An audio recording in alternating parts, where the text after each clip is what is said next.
carry forward in October. We're not done yet. We're still hungry for more. It's October baseball. All bets are off.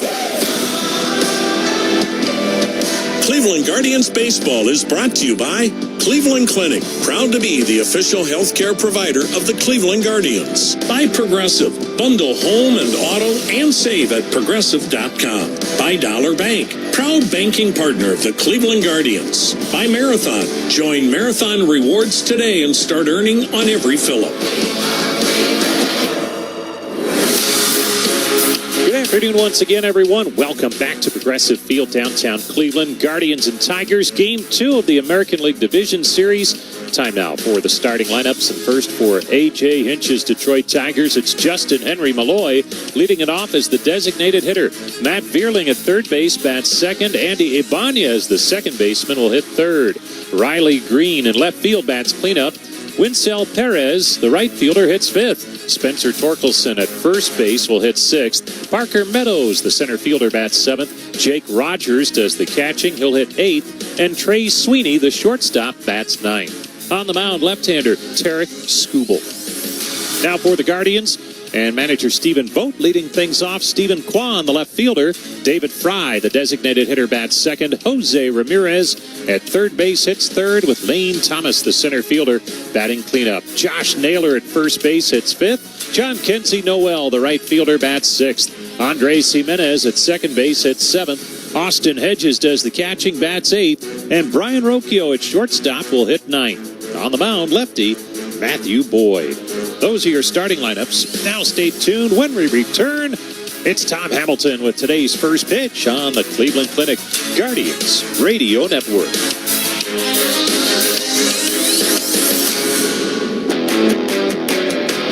Cleveland Guardians Baseball, also brought to you by Discount Drug Mart, the official drugstore of the Cleveland Guardians. By Conrad's Tire Express and Total Car Care, your number one choice for tires, maintenance, and repairs. By Uncle Charlie's, official sausage of the Cleveland Guardians, and your next barbecue.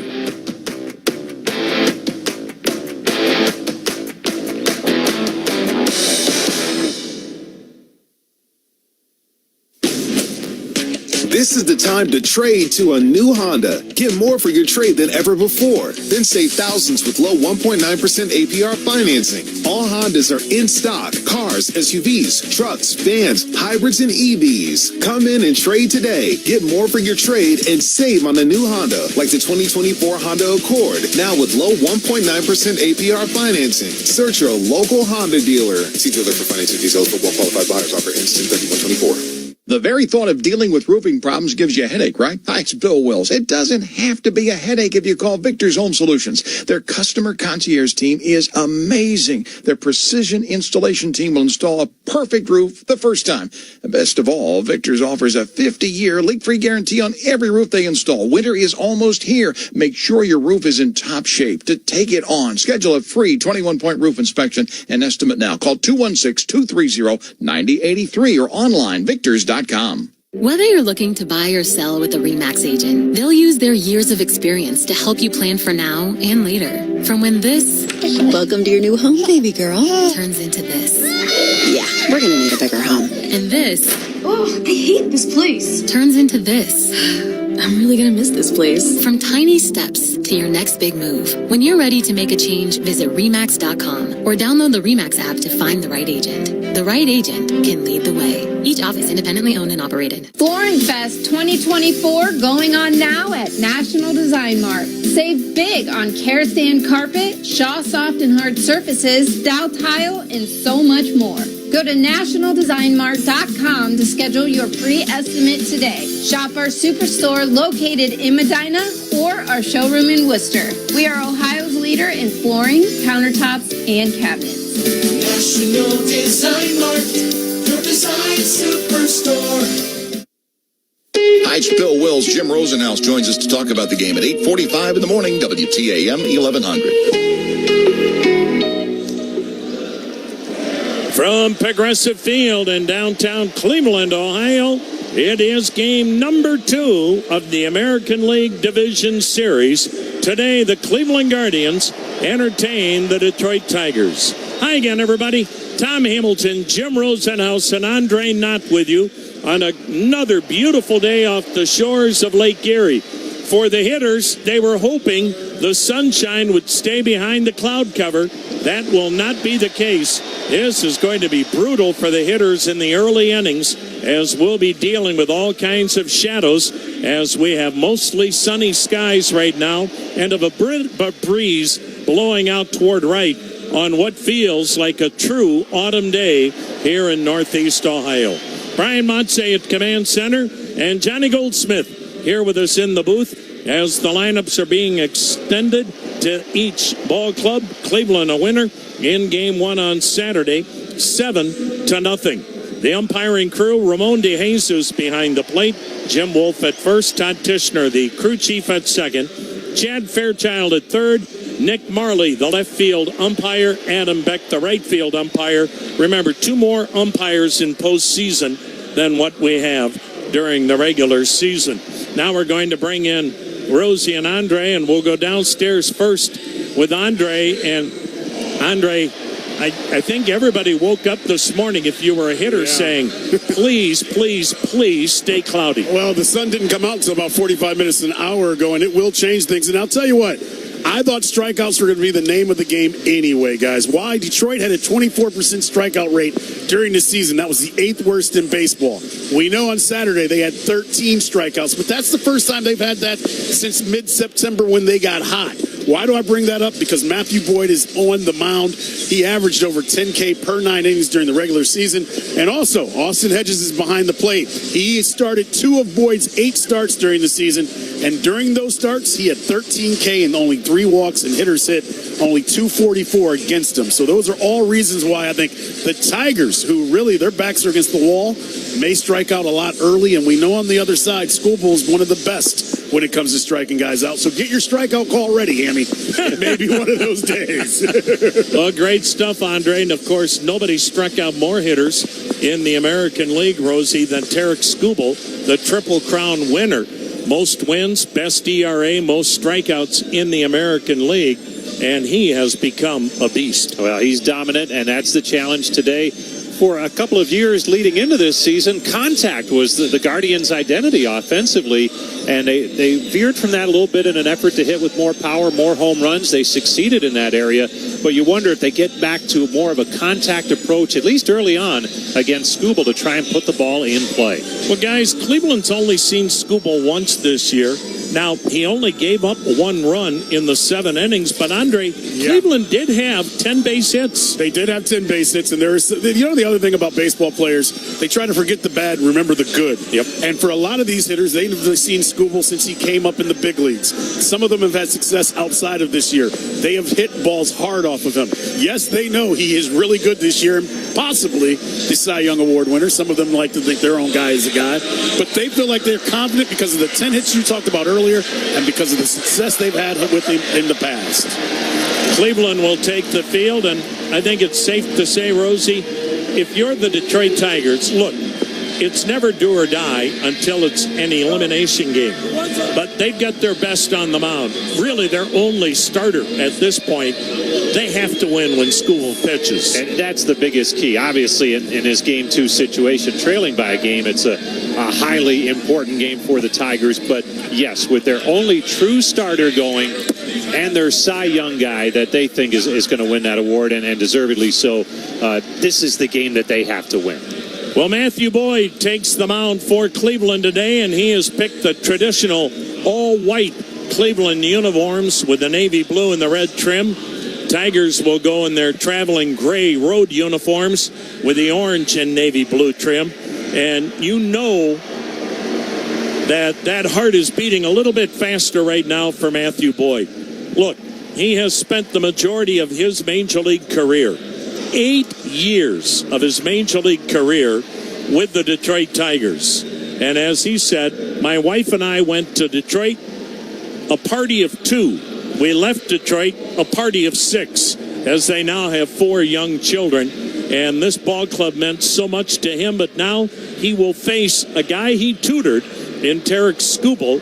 And today, it's going to be the teacher against the pupil. Matthew Boyd had to have the Tommy John surgery last June of 2023 when he was with the Tigers. He made 15 starts before the elbow gave out, and then Cleveland signed him a year later on June 29th of this past summer, and he had made 8 starts with Cleveland. He went 2-2 in those 8 starts, had a fine ERA of 2.72. Matthew Boyd averaged 5 innings a start. As Andre mentioned, Boyd averaged 10 strikeouts, 3 walks per 9 innings, and the opposition hit just .213 off Matthew Boyd. He doesn't throw anywhere near the velo that Tarik Skubal possesses, but a good fastball, a sinker, a curve, a slider, and a changeup. Leading it off, the DH, Justin Henry Malloy. The wind, and today's first pitch, a swing and a miss, strike one. And we're underway at the corner of Carnegie in Ontario with a game time temp of 61 degrees. Sun is shining, light breeze blowing out. The next offering, and it's swung on, fouled back 0-2. Right now, sunshine as well as shadows in the home plate batters area. The pitcher, Matthew Boyd, right now in the shade. Bright sunshine then in straightaway center and for the hitter's backdrop. Now the 0-2 pitch. A swing and a fly ball into shallow left center. Lane Thomas is there, makes the catch, and that is out number 1 on a 3-pitch at bat. Veerling at third base today as manager A.J. Hinch has a lineup that features 6 right-handed batters, Veerling one of them. The wind and the pitch, and it's swung on and missed. Good changeup. 0-2 the count. Veerling 0 for 1 in the ballgame on Saturday when the postseason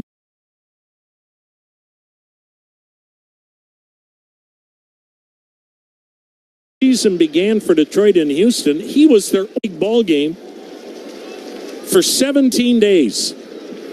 Now the kick and the 0-2 pitch. Little high, 1-2. Matthew Boyd is working on 16 days of rest. He last faced St. Louis back on September 21st. Now the 1-2 delivery. A check on a pitch outside, a changeup, close, 2-2. Of course, Matthew Boyd pitching in sim games, but that's not the same as the real McCoy. Now the 2-2, and he bounced it in there, and it's a full count on Veerling, who batted .257, 16 homers, 57 RBIs in the regular season. 1 out, no score, just underway. Game 2. Now the payoff delivery. Backdoored him and it missed outside. Ball 4. Did not miss by much. And Veerling is aboard with a 1-out walk.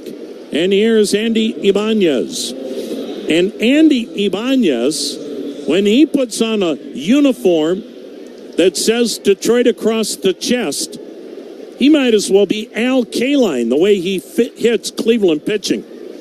He is a lifetime .394 hitter against Cleveland. Right-handed batter, and he takes a little bit high, ball 1. Stephen Kwan in left, Lane Thomas in center, and John Kenzie Noel, your right fielder.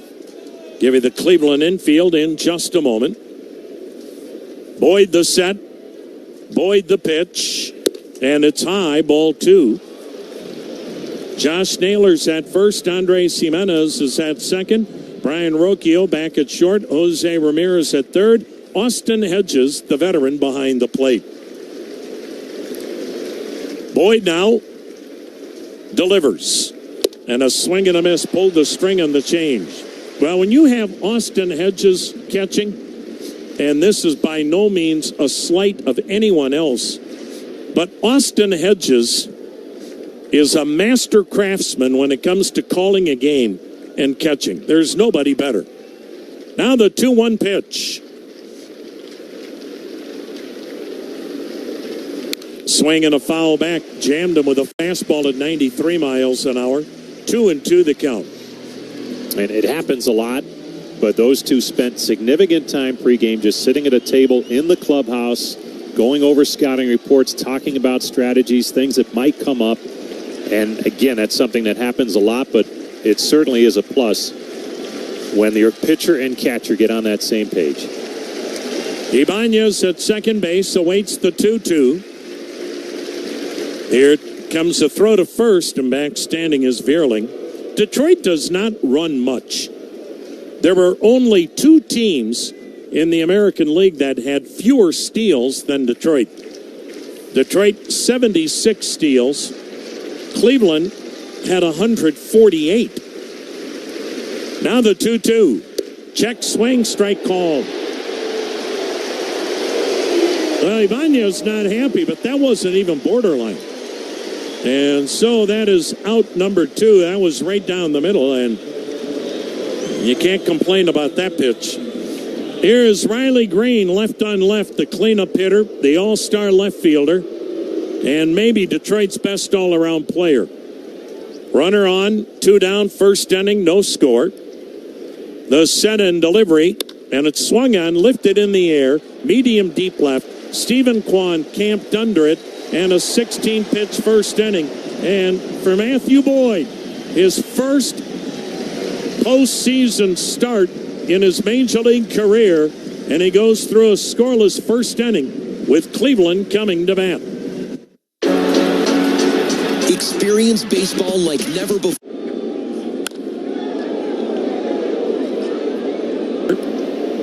The set and delivery, and it's swung on, lifted.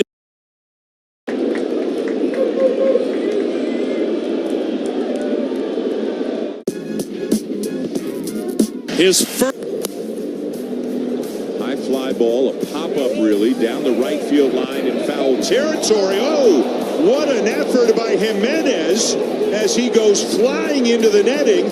Jimenez caught that. Before, from Progressive Field's new state-of-the-art North Coast Social, coming in 2025. These semi-private open-air boxes overlook left field and include access to a climate-controlled indoor club, providing the best of both environments so you can focus on the game, the company, and the good times. Learn more about North Coast Social. Call 216-420-HITS or visit CLEGuardians.com.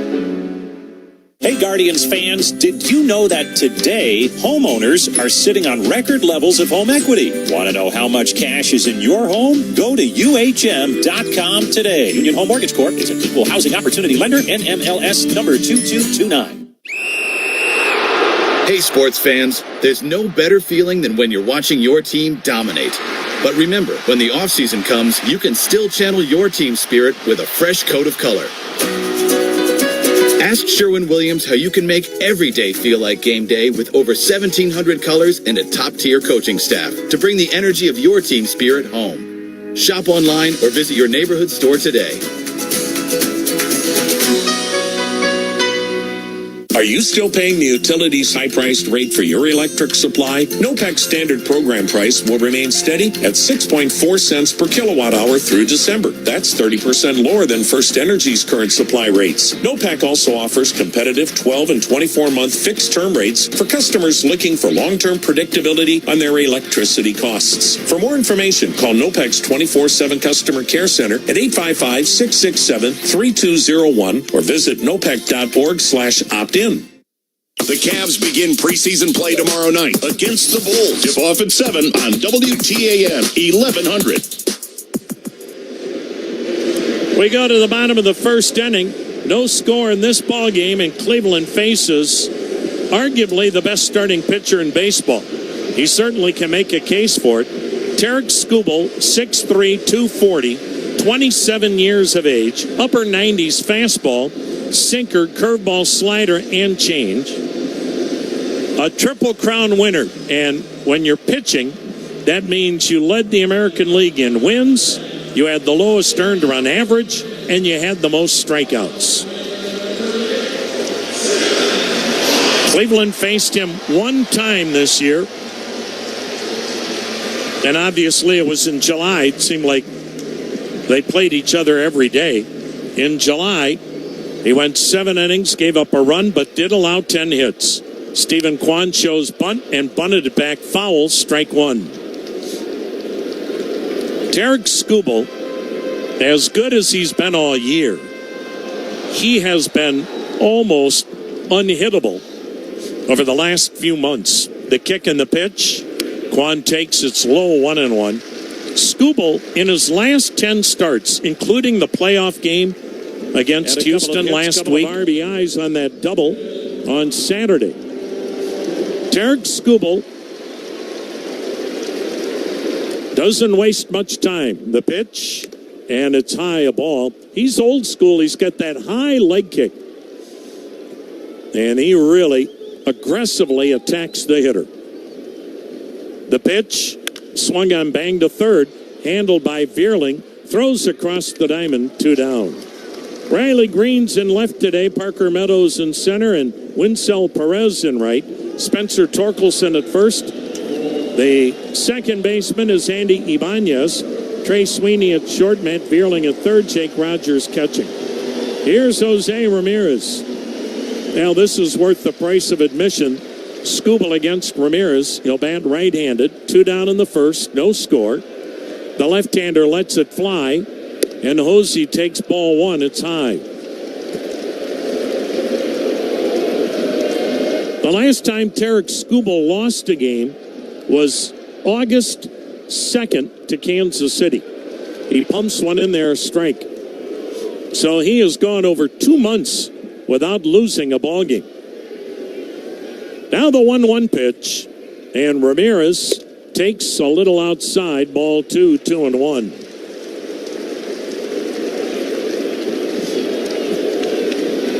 Skubal works third base side of the rubber, the pumping action, the pitch, and it's in there, another called strike. Jose thought it was low, 97 miles per hour. Outfield deep for Ramirez, a bit toward left. Now the 2-2. Swing and a line drive toward the line and right into the corner, foul. Dollar Bank proud to partner with the Guardians. You can do more with the Cleveland Community Bank that has 28 locations throughout Northeast Ohio. Get started at dollar.bank. No score, first inning, 2 down, the 2-2. A swing and a foul upstairs. Here's how quick Skubal is.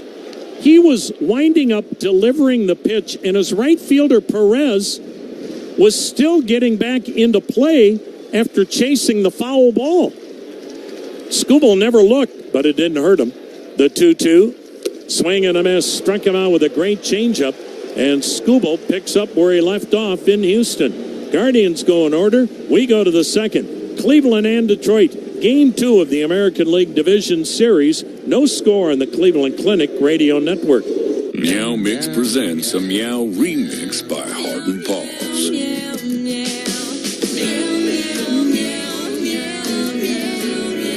Meow Mix.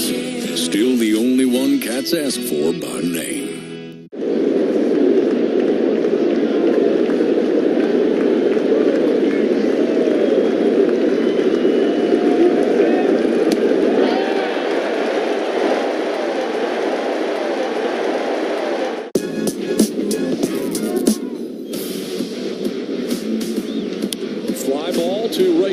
Sending Fernando back towards the wall. He leaps and makes the catch. Fernando made the grab and right. Why? Because he is Fernando. Time the leap, brings it down. Says no. Get ready for another bobblehead. That's a platinum glove at work. A good old-fashioned snatch it back. Rojas on the ground at third. Machado touches third, fires to second. Out at first. Oh my goodness! It's a triple play. It ends the ball game. The San Diego Padres have clinched their spot in the postseason after a magical 2024 campaign. What a way to wrap it up, and they will celebrate in LA tonight. 2 games back in the division. That's not over yet.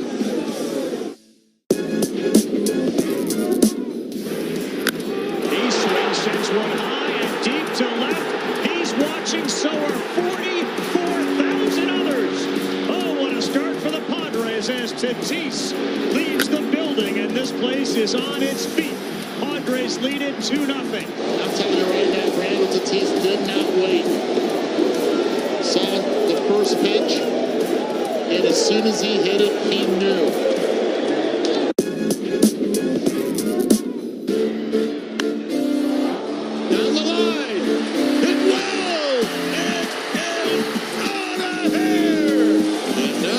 Find out if that went into the water. Because if it did, there's never been a right-handed hitter that has done it since this ballpark opened its doors in 2000. And they're telling us in the truck that he indeed did have a splash hit. And that is the first one ever by a right-handed hitter.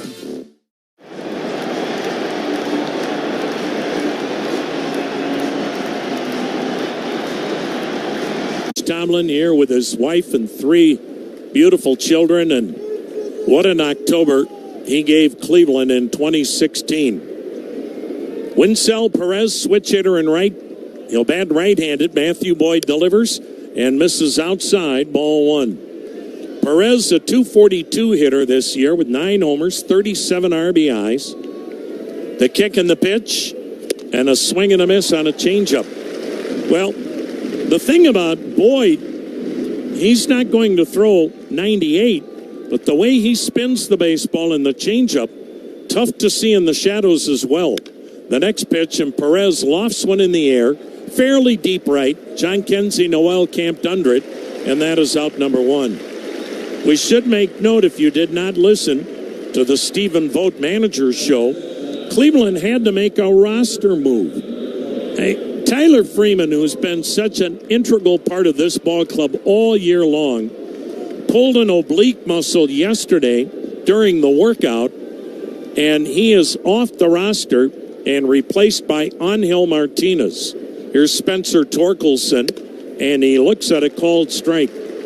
Tyler Freeman had really started to swing the bat well again after getting some at-bats with Columbus, had made this postseason roster, but now off it due to the injury. The pitch, and it's a bit high, 1-1. When you make a change and take someone off, in this case, your division series roster, here's the wind by Boyd and the 1-1. A swing and a pop-up. This is foul, out of play to the right, 1-2. So teams don't try to get cute. Because you're allowed to replace an injured player, Tyler Freeman is done for this series, and he also is not eligible if Cleveland moves on to the American League Championship Series. He would be eligible if Cleveland gets to the World Series. The pitch, Torkelson takes in the dirt, 2-2. Now with an oblique injury, that may be a moot point, but Tyler Freeman crushed by that. It just feels so bad for the young man. No score, second inning. Here's the pitch. And he missed inside with a slider. And Boyd may be fighting the command a little bit, having 16 days off since his last start in the big leagues. Into the motion, the payoff pitch. Swing and a miss. He's got the command on the change. That was a beauty. Torkelson out number 2. Strikeout number 2. No score in the second for the center fielder, Parker Meadows. And Boyd was telling us on the warm-up show, look, yes, it's the Tigers. That's emotional. Yes, it's a postseason start. He hasn't made one of those before, but it's just pitch to pitch, get outs, try and block out all the other noise that might be there. Left on left, Meadows digs in, and the breaking ball's in there, a strike. First major league start in the postseason for Matthew Boyd. He pitched one time in the postseason 2 years ago for Seattle in relief. The pitch, breaking ball, looked like the same pitch. Didn't get the call. 1-1 the count, a little bit outside evidently. Boyd also works quickly. Here it comes. And it's a little cue shot to third. Barehand grab by Ramirez. The throw to first. Not in time. Really good effort by Ramirez on a cue shot that rolled slowly to third. Ramirez charging. Barehand grab and throw. Meadows beats it out for a 2-out infield hit. That'll bring up Jake Rogers, the power hitting catcher. Rogers, right-handed batter. He came in the trade with Houston involving Justin Verlander, make that 7 years ago. Now the pitch to him, and it's in there, a called strike on a change. Rogers is all that is left for Detroit in that trade of Verlander, and Verlander's saying he still wants to pitch next year. Now the 0-1 pitch, and before it's made, a flip to first, back with a dive is Meadows. Verlander was not on Houston's postseason roster. You wonder, did he get his last Major League win here against Cleveland? Nolan Ryan got his last Major League win at the old stadium back in the early 90s against Cleveland. The 0-1 outside, 1-1. Nobody knew it at the time. It was vintage Verlander, too, wasn't it? The way he had better velocity in the 6th inning than the start of the game. And I'm sure a big moment for him. But you're right. I think he's coming back. Now the 1-1 pitch. Waved at, another good change. 1-2. Boy, his changeup has got the Tigers wailing. Detroit during the season was a decent contact team, but struck out 13 times Saturday. Second inning, no score, runner at first, 2 down. Now the 1-2 pitch. Rogers takes down and in, a back foot slider. Ball 2, strike 2. Well, the one thing about this game today, with yesterday's off day, another off day tomorrow, both ball clubs have a fully loaded bullpen ready to go, and neither manager will hesitate to go to it early. Now the 2-2. Throw over to first, and back with a dive is Meadows. Almost had him leaning the wrong way. Meadows did have 9 steals in the regular season, which makes him the second most prolific base stealer on the Tiger Ball Club.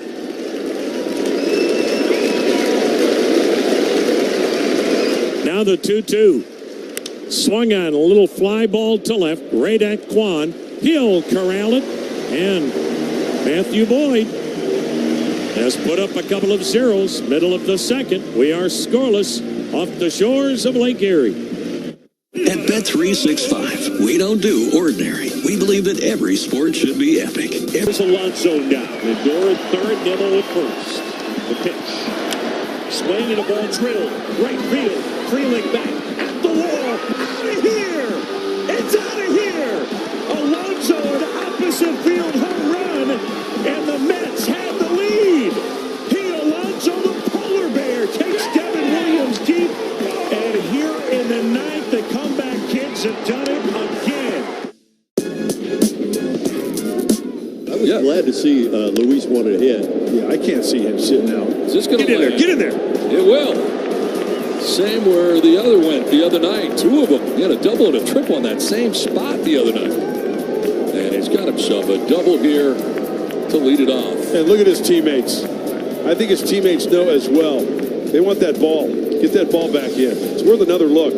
Change up and away to the pull side. High fly ball, left field. Cows are back. He's on the track. See ya! Home run number 58. Now, you ask Matthew Boyd about that, he'll say, well, then I leaned on Tarik Skubal when I had my Tommy John surgery last summer, because Tarik Skubal had Tommy John surgery when he was in college at Seattle University.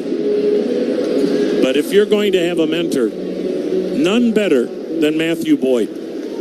Lane Thomas, big 3-run home run in game 1, leads off the scoreless second. Cuts and misses at a fastball, strike 1. Thomas batted .237 this year, 15 homers, 63 RBIs. The pitch, and it's a little bit high, 1-1 the count. Boy, with Skubal pitching, we don't need a pitch clock.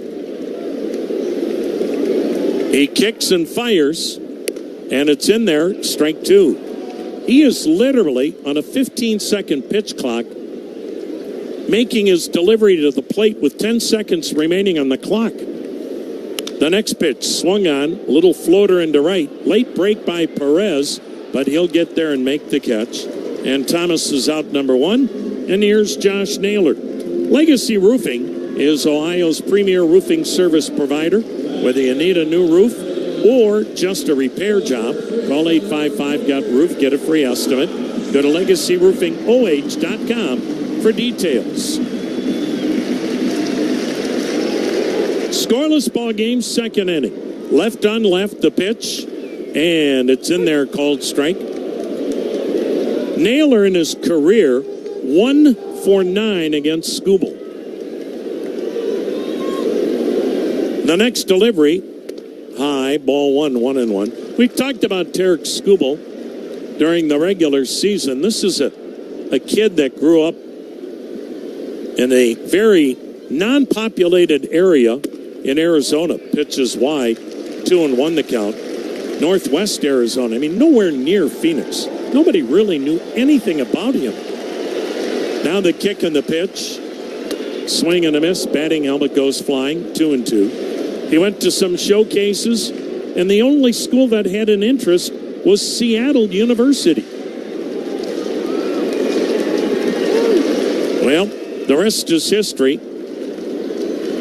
Even though he had Tommy John surgery in college, 9th round pick by Detroit in 2018, and now one of the best in the game.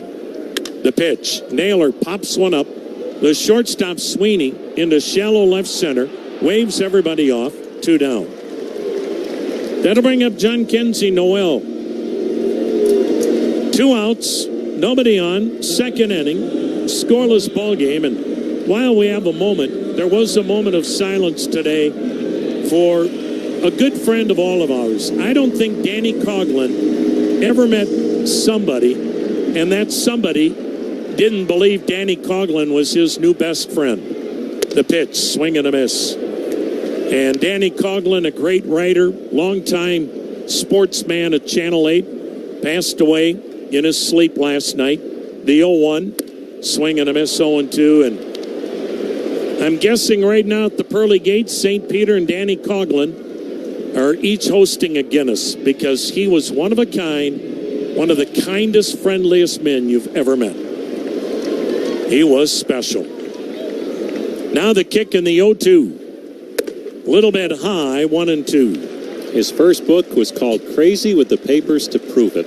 And when I read it, I mean, it was a belly laugh for a while. The 1-2, swing and a miss. And Danny Coughlin working right till the end. Did the Channel 8 Friday night highlights of high school football, something so dear to his heart. And we send our condolences to the Danny Coughlin family. He was one special human being. Third inning is next.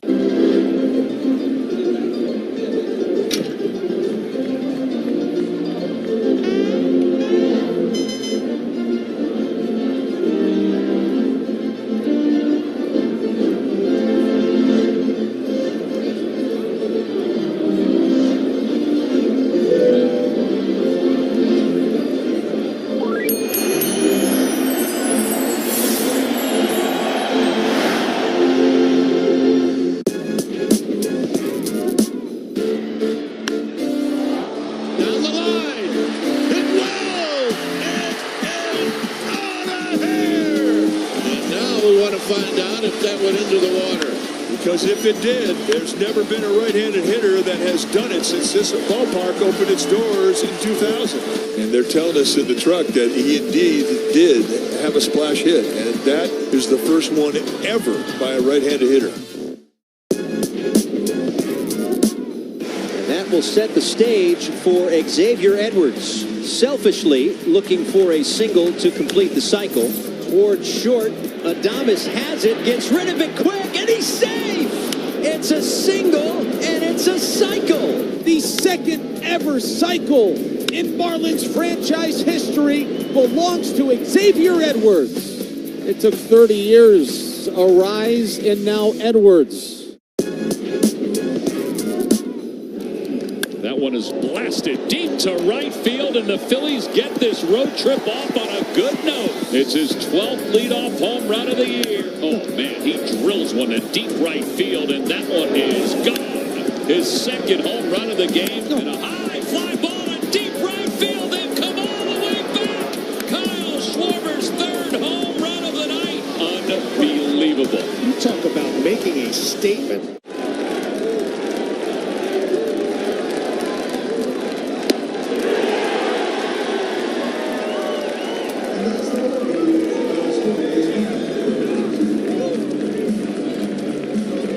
From that surgery, they'd like.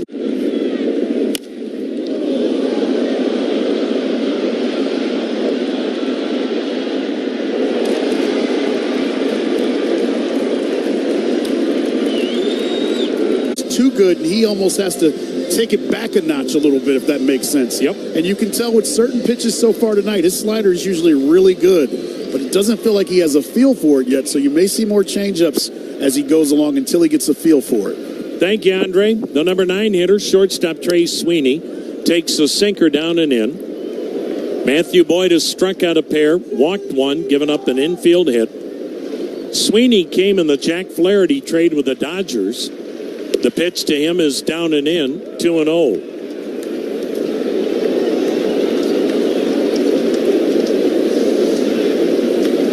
Matthew Boyd, like Stephen Kwan out of Oregon State. The pitch swung on, lifted high in the air on cue to fellow Oregon State alum Stephen Kwan, and Trey Sweeney is out number 1. They both took their teams to the College World Series. Stephen Kwan's bunch won the College World Series. Matthew Boyd's team in 2013 finished third in Omaha. Top of the order, Justin Henry Malloy flied out his first time up. The shadows now are consistent between home plate and the mound. The pitch, a swing and a miss, good change. You don't have sunshine until you get into medium deep center, but there's some glare that comes off the hitter's background in straightaway center when it's still sunny. The pitch outside, a ball, 1-1, but it's going to get easier and easier to see the ball if you're a hitter. Doesn't mean you're going to hit either one of these guys. Now the 1-1 pitch. A swing and a shot to left. There's a base hit. First hit for Justin Henry Malloy. And he's aboard with a 1-out single here in the third. And you know the Tigers, the way Skubal looks today, the way he looked in Houston, probably feel they need 1 run to win. Here's Matt Vierling. Walked his first time up, right-handed hitter with power. 16 home runs this campaign. Outfield playing him toward right.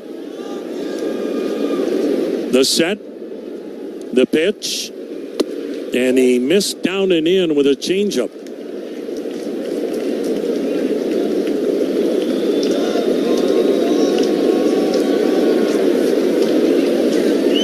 Boyd hands chest high. He lets it fly. And the pitch is in there to even the count. That was a fastball. So far, Matthew Boyd has thrown 15 fastballs, 16 changeups. And he's had a tremendous change. His next delivery, and he missed up high, changeup. Ball 2, 2-1.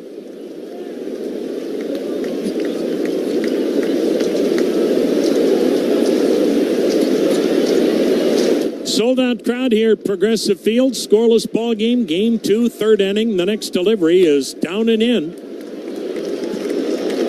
So Matthew Boyd, now with a 3-1 count, has made 43 pitches, 24 strikes, 19 balls. Normally, he's got a much better strike-to-ball ratio.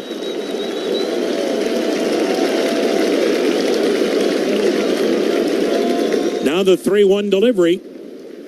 Swung on, fouled upstairs, full count.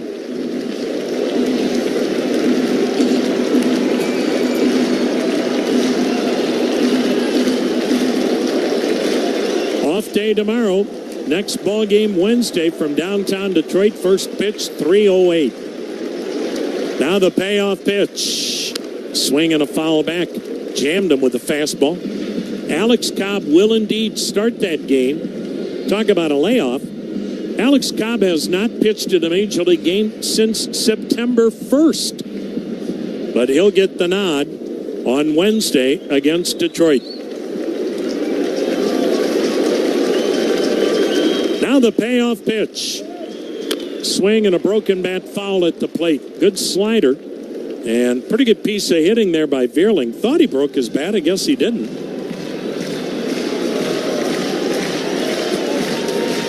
And this is the biggest change for the Tigers. Better at-bats, grinding out at-bats, running up pitch counts on opposing pitchers. Not something they were doing early in the season. Here's pitch number 8 to Matt Veerling. And he fouls it back and out of play. We'll do it again at 3-2. Manager Stephen Vogt said there will be no hesitation at any point in this postseason to go to that bullpen.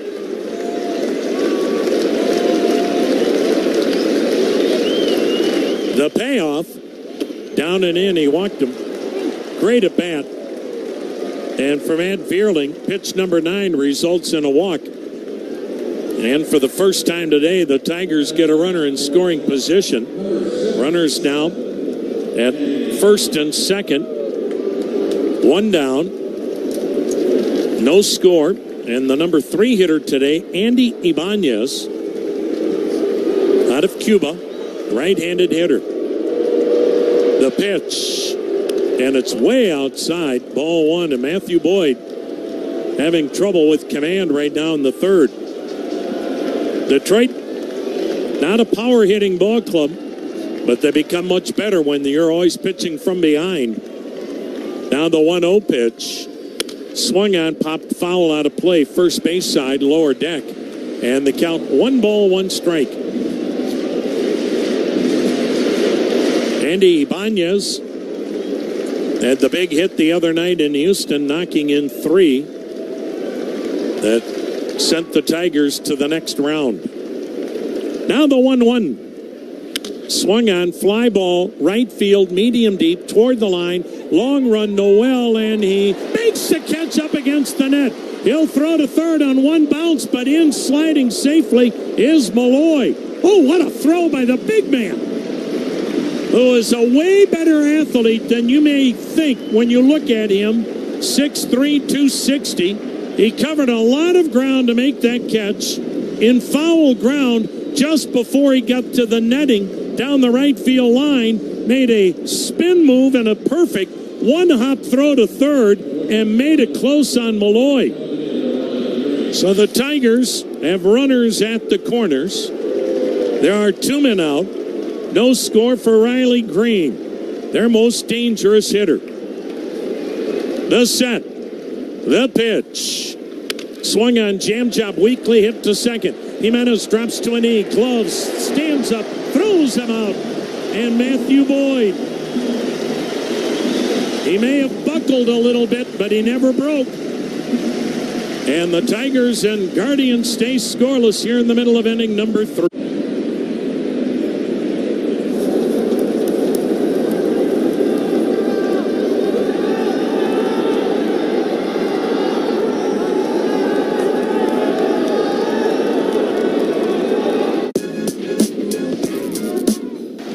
Pitch. High fly ball out towards right center field. Pete Crow Armstrong at the wall. Jumps. And he made the catch. Oh, baby. Pete Crow Armstrong steals a homer. And that is how this one comes to an end. And the Cubs win the ball game. Pete Crow Armstrong with a dazzling display of defense tonight.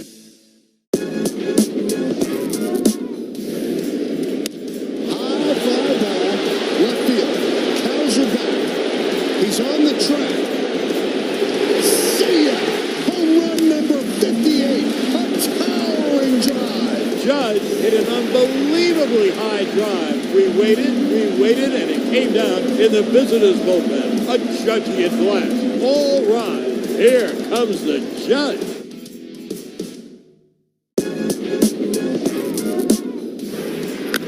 He swings, sends one high and deep to left. He's watching, so are 44,000 others.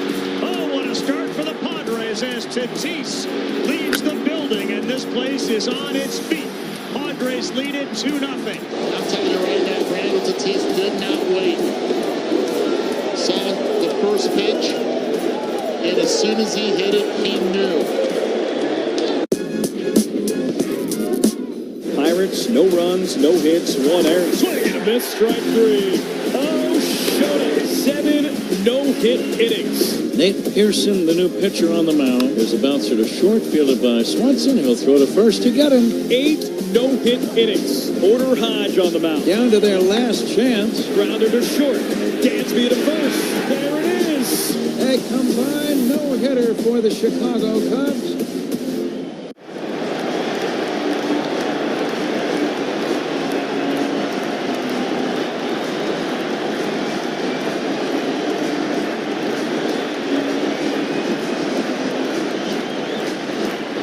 Did it here in 2024. We got a taste of how good he could be a year ago. Finally got himself healthy. He missed half of last season with an elbow strain after he had flexor tendon surgery in August of 2022. So the big question is going to be his long-term health. Here's Andres Jimenez, left on left. And the pitch, he tried to do a swinging bunt, and he swung all right, but he didn't connect. Jimenez, 1 for 3 in the game on Saturday. In close at third is Vierling. The pitch, a swing and a miss. So Tarik Skubal missed his entire sophomore year, 2016, and half of 2017 after Tommy John surgery. Then, in 2022, out 2 months with flexor tendon surgery. Jimenez taps it foul.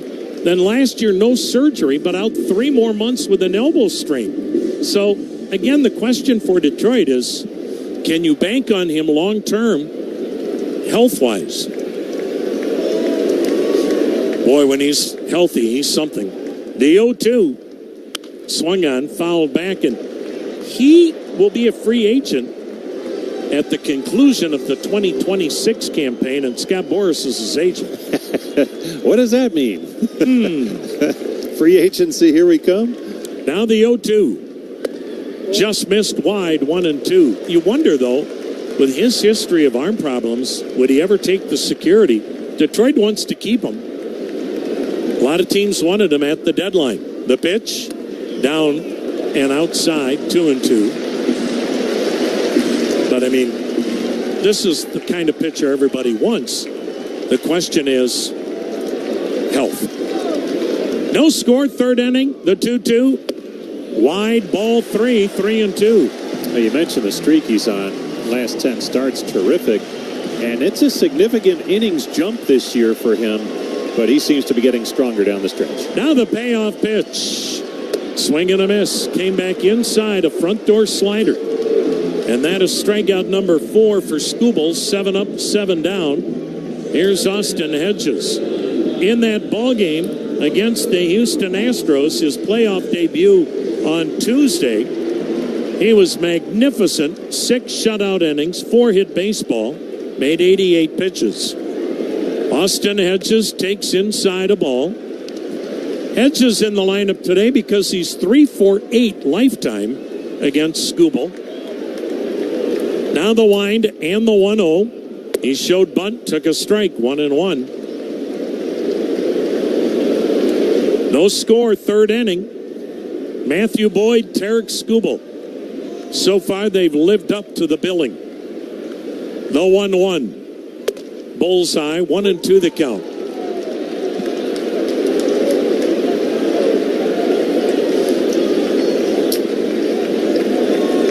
Skubal rocks into the delivery, and the pitch waved at, changed up on him. 5 strikeouts for Skubal, including the last 3 Guardians. Here's shortstop Brian Rocchio batting right-handed. The switch hitter, 1 for 4 on Saturday. 2 down, nobody on. Scoreless ball game. 3rd inning from downtown Cleveland.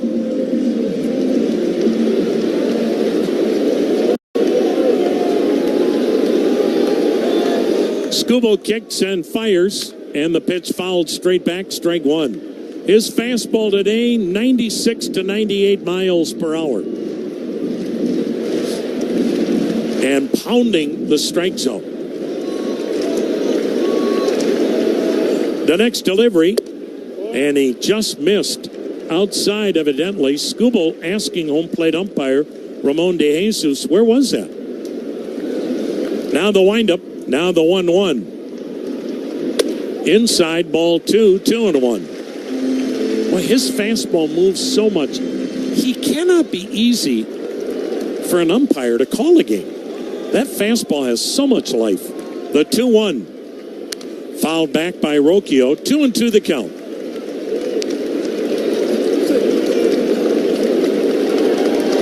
After Skubal for Detroit, it's pretty much bullpen games all the time. Although we may see Reese Olson get a start. Now the kick in the 2-2. Strike 3 call. Looked at a fastball right down the slot. That was not debatable. So Skubal has struck out 4 in a row, 6 overall. He is perfect through 3. Cleveland and Detroit scoreless on the Cleveland Clinic Radio Network. Hey, Guardians fans, I got to ask, is your roof ready for a Cleveland winter? Bloom Daddy here for Absolute Roofing, the most trusted roofer in Northeast Ohio. 80 degrees, crystal clear skies. We start the bottom of the first. And a high fly ball to deep right center field. The Phillies have the lead. And Kyle Schwarber has the Major League season record for leadoff home runs. He now has 14. It is 1-0 Phillies. What else can you say? The man is just absolutely incredible. That will set the stage for Xavier Edwards. Selfishly looking for a single to complete the cycle. Towards short, Adames has it, gets rid of it quick, and he's safe! It's a single, and it's a cycle! The second ever cycle in Marlins franchise history belongs to Xavier Edwards. It took 30 years, a rise, and now Edwards.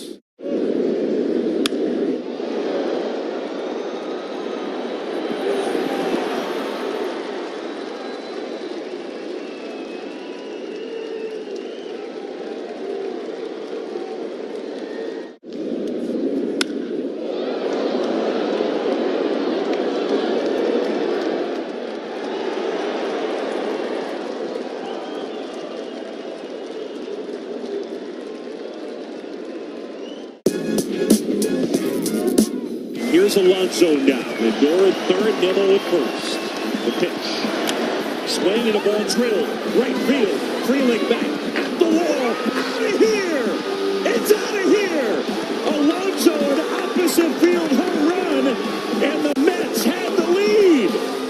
Alonso the polar bear takes Devin Williams deep. And here in the ninth, the comeback kids have done it again.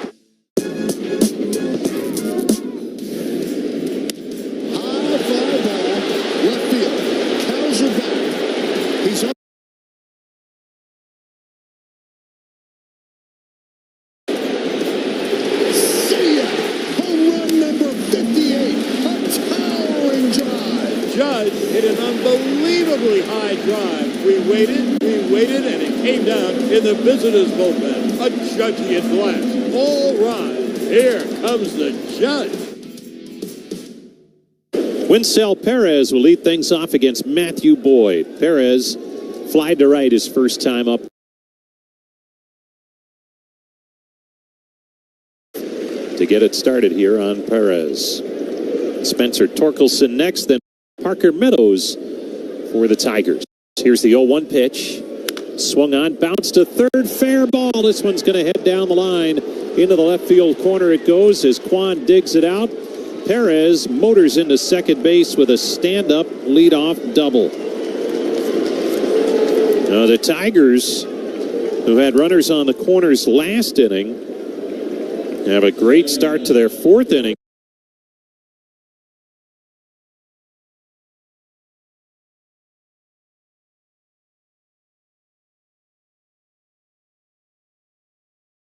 Here.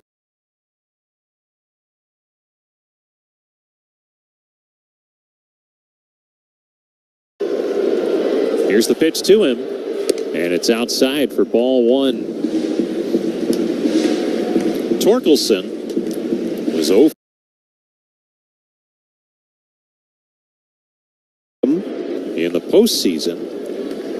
Hit 10 homers, 37 driven in the regular season for the Tigers. Here's the 1-0. Swung on, and there's a high fly ball to right. Fairly deep, but room for Noel. He makes the catch on the warning track.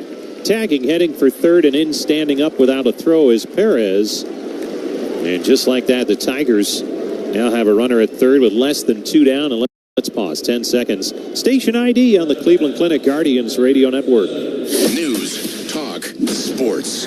This is WTAM 1100, Cleveland, home of the Cavaliers and Guardians, an iHeartRadio station. No score, but Matthew Boyd is facing his toughest spot yet. The veteran left-hander for the Guardians, with 1 out, has a runner at third. The infield is in for Cleveland as Parker Meadows steps in, left on left. Here's the pitch from Boyd. Swung on, cued foul slowly toward the Guardians' dugout on the third base side. And it is 0-1 on Meadows. Singled his first time up, an infield hit. His fourth hit of the postseason. He has a hit in each game now. Here comes the 0-1 from Boyd. Swing and a miss. Slider that time. Had him swinging over it. And it's 0-2. And man, oh man, could Matthew Boyd use a strikeout here? He has 2 strikeouts so far. He sets of the letters. The 0-2 pitch. Outside and low. Good stop on a pitch in the dirt by Austin Hedges. So it's 1-2. Meadows, he has swung the bat well since returning from some time missed due to a hamstring injury. He was a hot hitter and a big reason why the last 2 months of the season the Tigers were one of the hottest teams in all of baseball with the best record from August the 11th to the end of the season. Here comes the 1-2 pitch. Swing and a miss, strike 3. He chased a slider low and away, and Meadows strikes out for the second out in the inning. Huge strikeout for Boyd, but he's not out of the woods yet. That runner at third, 2 down now, and Jake Rogers will step in. Fly to left his first time up, right-handed hitting catcher. Boyd delivers. Rogers looks at strike 1 on the outside corner. 0-1 the count on Rogers, who has 3 hits in 11 at-bats in the postseason. Boyd with Perez at third. Here comes the pitch. Off speed, just a little bit high, I guess. It cut the plate in half, but it may have been just a tad high. 1-1 the count on Rogers. Boyd delivers. Swing and a miss. Got the fastball past him down low, and it's now 1-2 on Rogers. And the fans come to their feet here at Progressive Field. No score. 4th inning. The 1-2 from Matthew Boyd. Swing and a miss, strike 3. Fastball high and tight. Rogers had no chance, and Boyd works out of it. We head to the bottom half of the 4th inning, still scoreless in downtown Cleveland. Progressive knows finding your new home was a dream come true. You wanted it close to town with a picture.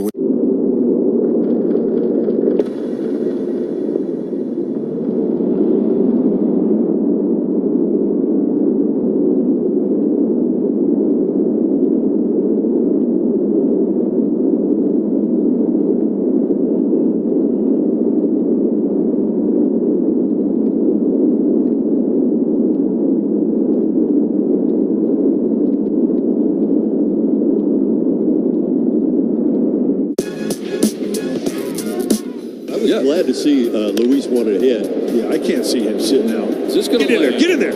It will. Same where the other went the other night. Two of them. He had a double and a triple on that same spot the other night. And he's got himself a double here to lead it off. And look at his teammates. I think his teammates know as well. They want that ball. Get that ball back in. It's worth another look. Change up and away to the pull side. And that will set the stage for Xavier Edwards. Selfishly looking for a single to complete the cycle. Towards short, Adames has it, gets rid of it quick, and he's safe! It's a single, and it's a cycle! The second ever cycle in Marlins franchise history belongs to Xavier Edwards. It took 30 years, a rise, and now Edwards. 80 degrees, crystal clear skies. We start the bottom of the first. And a high fly ball to deep right center field. The Phillies have the lead. And Kyle Schwarber has the Major League season record for leadoff home runs. He now has 14. It is 1-0 Phillies. What else can you say? The man is just absolutely incredible. He swings, sends one high and deep to left. He's watching, so are 44,000 others. Oh, what a start for the Padres as Tatis leaves the building, and this place is on its feet. Padres lead it 2-0. I'm telling you right now, Brandon Tatis did not wait. Saw the first pitch, and as soon as he hit it, he knew. The split went with the changeup, and it possibly is going to lead to him being the best pitcher in the American League, and a pitch we haven't seen a lot of, but we made the rest of this game. Stephen Kwan, the first to face him here in the fourth inning, and he takes a pitch down low for a ball. Thanks, Andre, and boy, that pitch mix for Skubal's been terrific. The 1-0, Kwan fouls it off at the plate to even the count at 1-1. 6 of the 9 outs have come via the strikeout from the lefty, Tarik Skubal. Here comes the 1-1 to Kwan. Swung on, bouncing ball right side, scooped up by Torkelson, and the first baseman takes it to the bag in time for the out. 10 in a row retired now by Skubal, and that'll bring up David Fry. And it's interesting that it seems like different eras of baseball, certain pitches are in vogue, and for a while there, the splitter was big, but yeah, the guys started breaking down a little bit, and they've gone to different stuff.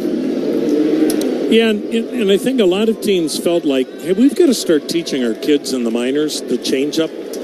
Some organizations better. Here's the pitch to Fry, who swings, bounces it to third. Up with it is Vierling, who throws to first in time for a quick second out. 2 up, 2 down. And a lot of people thought the splitter was leading to elbow injuries, and obviously things have gotten so much better with elbow injuries since they quit throwing the splitter. I mean, at the end of the day, nobody knows. Yeah. But you're seeing a few more splits now. Here's Jose Ramirez, and he takes a strike on the outside corner. The best pitch, though, is still a well-executed fastball, and no one's got a better one than Skubal. Here's his 0-1. Swing and a miss, and it's 0-2 on Ramirez. Man, has he been good today, Skubal has. No score, fourth inning. He's been perfect. Here's his 0-2. Down low, 1-2. He struck out Ramirez back in the first inning. And really, Skubal's been a two-pitch guy. Fastball changeups today. Not many breaking balls. Doesn't need it. Here's the 1-2. Swing and a miss, strike 3. He just made quick work of the top of the order for the Guardians in the fourth. 12 in a row retired to start the game by Skubal. But Matthew Boyd's been pretty good too. It's scoreless as we head to the fifth.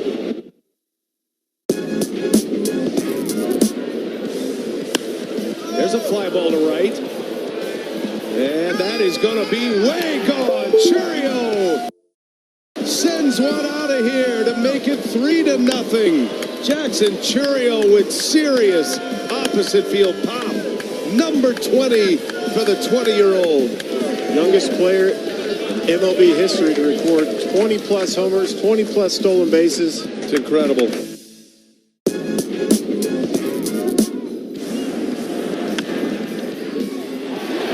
Play flagged down by Hoskins, leads over to Payam, safe. We're tied up at 4.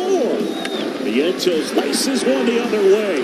It's a 2-run single for Vientos, and the Mets have a 6-4 lead.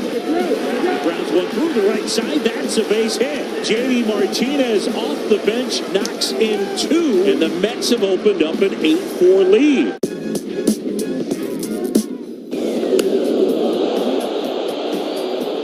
Hayes hits it deep to right center. Harris is back.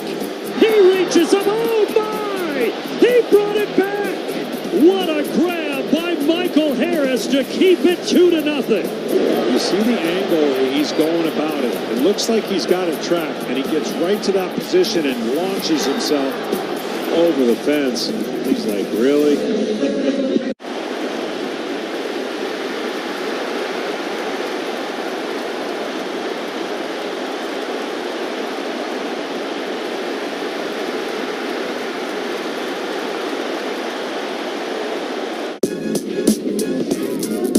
I was glad to see Luis want to hit. Yeah, I can't see him sitting out. Is this going to Get in there. Get in there.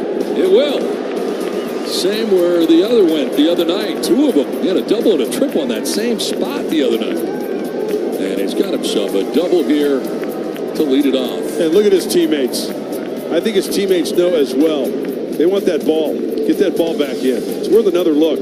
Change up and away to the pull side.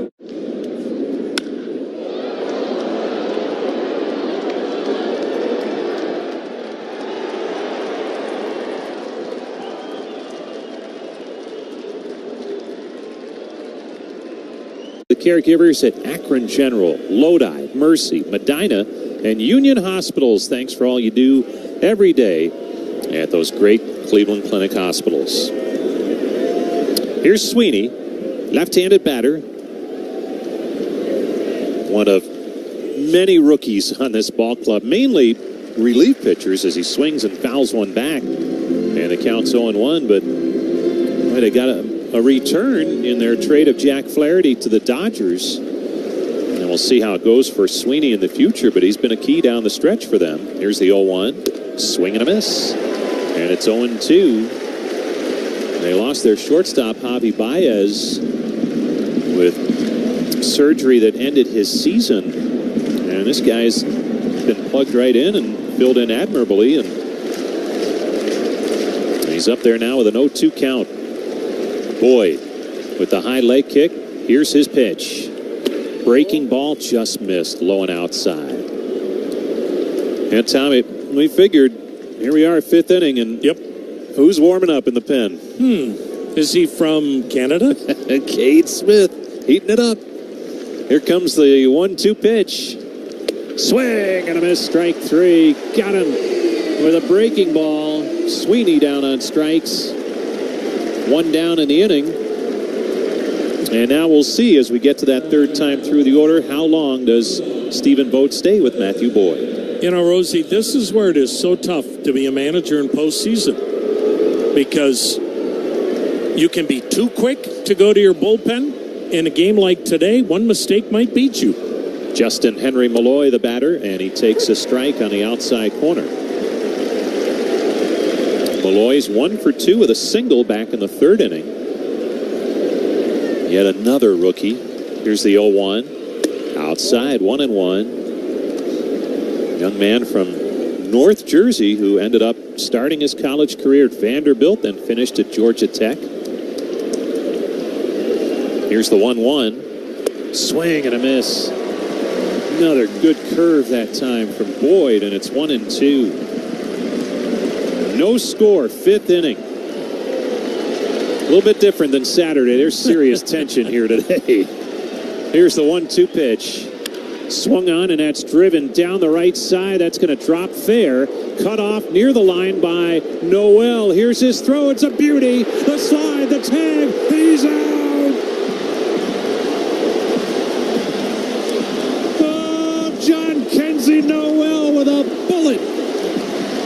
Terrific throw. Rocchio applied the tag. And Malloy is gunned down at second. I'm telling you, Rosie, it's appropriate that John Kenzie Noel made that play, going to the right field corner, spinning and throwing a bullet on the fly to second. The late, great Al Kaline might have been the best ever in right field to do it. And Al Kaline just tipped his cap to John Kenzie Noel. That's the last batter for Boyd. Listen to the hand.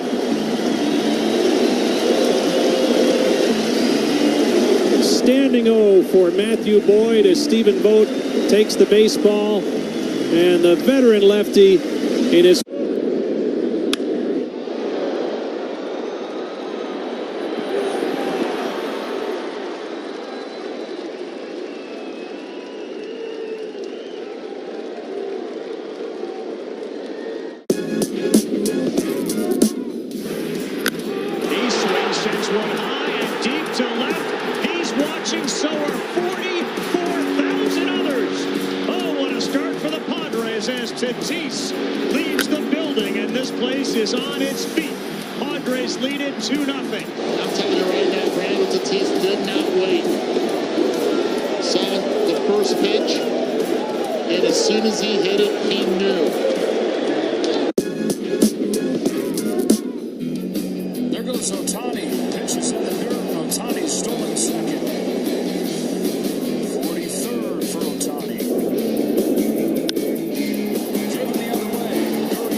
Set the stage for Xavier Edwards. Selfishly looking for a single to complete the cycle.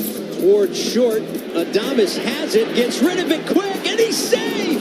It's a single, and it's a cycle! The second ever cycle in Marlins franchise history belongs to Xavier Edwards. It took 30 years, Arise, and now Edwards. 4 runs so far through 3 2/3. This ball skied into left field. That'll set off.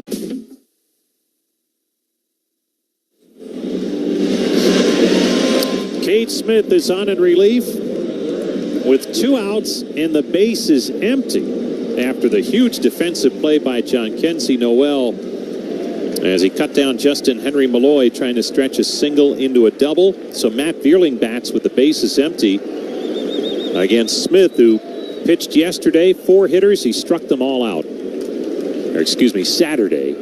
Here's the pitch, and Vierling takes the fastball on the inside corner, strike 1. Rosie, when people say, how did the Guardians do it this year? It was the little things like what John Kenzie Noel just did. Here's the 0-1. Swung on, foul tipped into the glove. 0-2. There was no club in baseball that did more fundamental drills, infield and outfield, all summer long than Cleveland. Yeah, the throw by Noel gives us a great excuse to sing the praises of J.T. McGuire, who works daily with the outfielders. Here's the 0-2. Just outside, 1-2. Vierling's been up twice, walked twice. No score, 5th inning. Here it is. Swung on, blasted high in the air, foul down the right side and out of play. But it's amazing time, even in September. Yeah. Players would be out early working with JT in the outfield. Infielders, same thing with the other coaches. The 1-2 swung on. There's a tapper foul, and it remains 1-2. Guys were saying this week off wasn't a week off. They said it was a boot camp. Trying to keep the club sharp. They worked them hard, and it's paid off. Here's the 1-2. Swung on, foul back and out of play. And Rouglas Odor, Kai Correa working with the infielders daily. It is a group effort, folks. Here comes the 1-2. Swung on, and there's a fly ball to right. shallow, foul, and off the netting down the right side. So Vierling trying to stay alive, and another grinder of an at-bat for him. But again, what a difference. It was a festive atmosphere on Saturday here with that 5-run first inning, and then fun times the rest of the way. Today, high tension in a scoreless game in the 5th inning. And the Guardians are into their pen with right-hander Cade Smith. The 1-2, called strike 3 on the inside corner.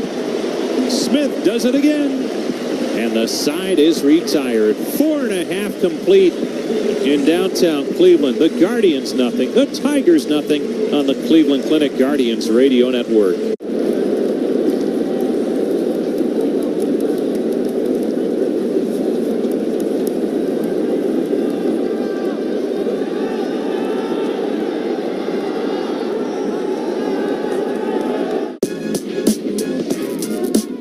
Glad to see Luis wanted to hit. Yeah, I can't see him sitting out. Is this going to Get in there. Get in there.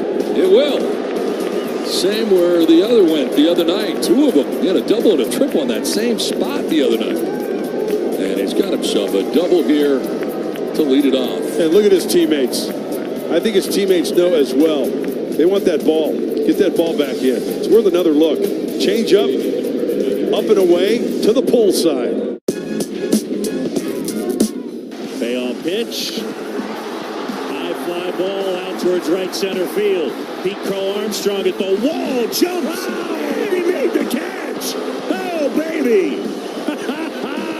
Pete Crow Armstrong steals a homer.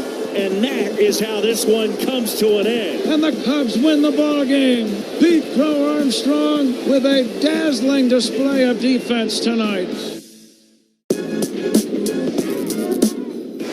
Will set the stage for Xavier Edwards. Selfishly looking for a single to complete the cycle. Towards short, Adames has it, gets rid of it quick, and he's safe!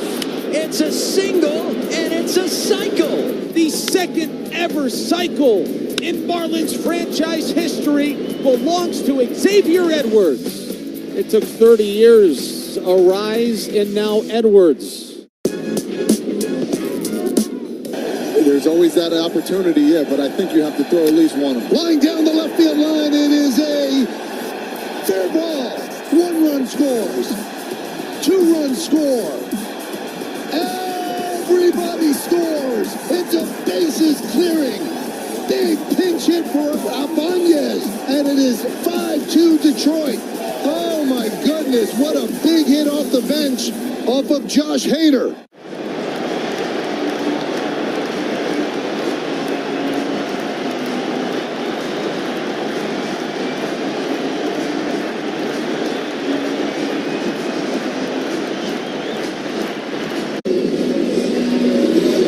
With the home run on the first pitch he saw in a postseason game on Saturday. Trying to get something done against Skubal. The big lefty winds it up and fires away, and his fastball's a strike on the upper level of the zone. 0-1 the count. Skubal right back with the 0-1 pitch. Swing and a miss, and it's 0-2. And Tom, you say, well, maybe if they can drive up his pitch count, that's out of the equation. He's only at 53. Here's the 0-2. Swung on, and that's looped right side. Down the line. Foul ball. And that's, you were saying early, pounding the strike zone. Hard to drive up a pitch count when you have his kind of stuff, and he's just throwing strike after strike. You just feel like the only way you're going to score off Skubal, you're not bunching a bunch of hits together. He's going to have to make a mistake, which he hasn't done yet, and then you better not miss it. Here comes the 0-2 delivery. Just outside, 1-2. Now for the Tigers, this is their 4th game. And for the Guardians, just their 2nd in the postseason. But for Skubal, it's his 2nd. He has some postseason experience this year. Here's the 1-2. Down low, 2-2.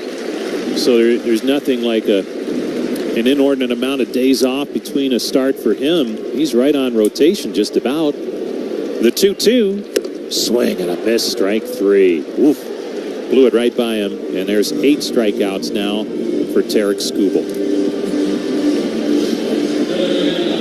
Josh Naylor steps in. He popped to short his first time up. Enbridge Gas, Ohio, they want to remind you whether you're an individual or contractor, state law requires that you call 811 before you dig to have those underground utilities marked. It's simple and free. Just dial 811. The pitch to Naylor, swung on and pulled foul outside of first. Get you the injury report this half inning. Brought to you by Elk & Elk, serious lawyers for serious injuries. Give them a call at 1-800-ELK, Ohio. The 0-1 to Naylor. Just outside. 1-1 the count. Left on left here, but Naylor's made tremendous strides the past 2 seasons facing lefties. Here's the 1-1. Fastball called strike 2 on the outside corner. Let's see if Naylor steps out on him here. He's back in the box. Nope, he's going to stay with it. Here's the 1-2. Swung on, a chopper pulled foul outside of first. Usually with 2 strikes, that's when Naylor takes his 1 time out. They have to do something to try to get Skubal out of this rhythm. Here's the 1-2 delivery. Down low, he laid off a changeup. Hard to do. 2-2 the count.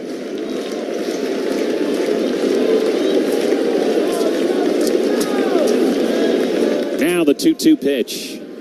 Swung on, popped him up foul. This one comes straight back and out of play. And on that injured list for the Guardians, Tom mentioning earlier, if you missed it, Tyler Freeman with an oblique issue. So he is off the postseason roster. Angel Martinez is on.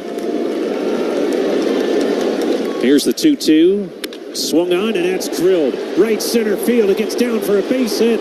Splits the gap. Rolls to the wall. On his way to second is Naylor. The perfect game and no-hitter out the window. And the Guardians have a runner in scoring position here in the 5th. He finally made a mistake, Rosie. He left a 97-mile-an-hour fastball over the middle of the plate. Skubal's fortunate that ball is still in the park.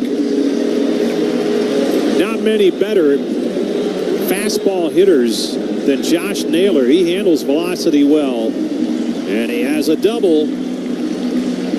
1 out, runner in scoring position for John Kenzie Noel. And let's see if Skubal is as good out of the stretch. Here's the pitch to Noel. On the inside corner for a strike. Noel already impacting this game with a tremendous throw from right to cut down a runner trying to advance to second. Now can he do it at the plate? The 0-1. In tight, it hit him. Looked like it got him on that top hand. And Noel will take first base. And we'll see if he's okay. He's on that third base side of the home plate area. And here comes Jeff Desjardins and Stephen Vogt to have a look. Desjardins, the trainer, and Voter, the manager.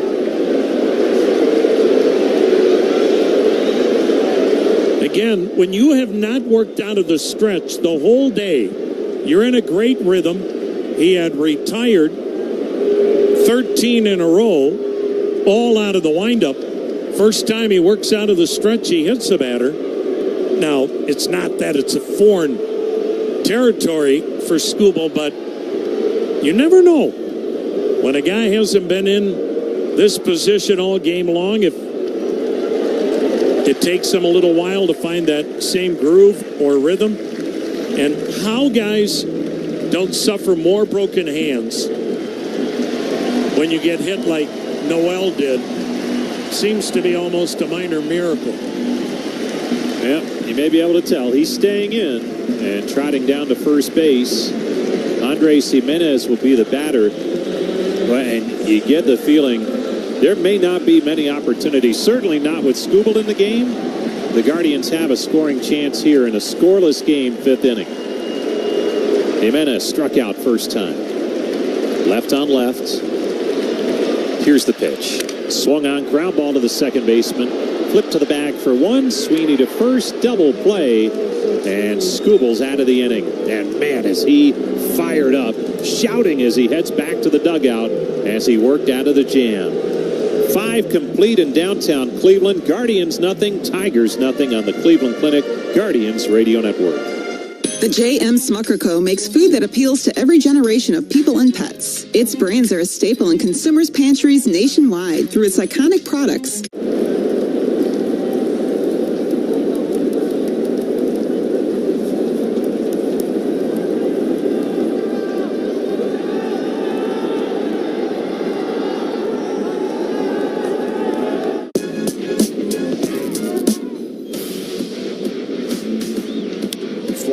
To right field, sending Fernando back towards the wall. He leaps and makes the catch. Fernando made the grab and right.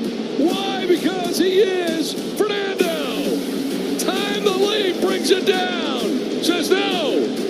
Get ready for another bobblehead. That's a platinum glove at work. A good old-fashioned snatch it back. Here's Alonso now. Lindor at third, Nimmo at first. The pitch. Swing and a ball drilled. Right field. Freeling back at the wall. Out of here! It's out of here! Alonso an opposite field home run. And the Mets had the lead. Pete Alonso, the polar bear, takes Devin Williams deep. And here in the ninth, the comeback kids have done it again.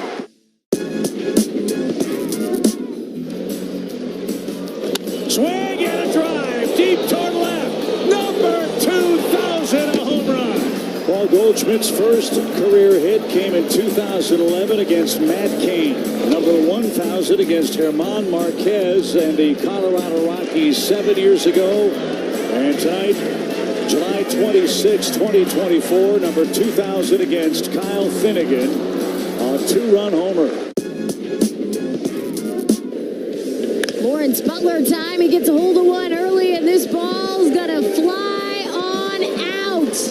The growth he's seen over Butler. This one hit hard towards center field, and right on cue, Lawrence Butler adds another. Including his last save opportunity. That ball is belted. Lawrence Butler does it again. Oh my God! All tied up in the Queen City.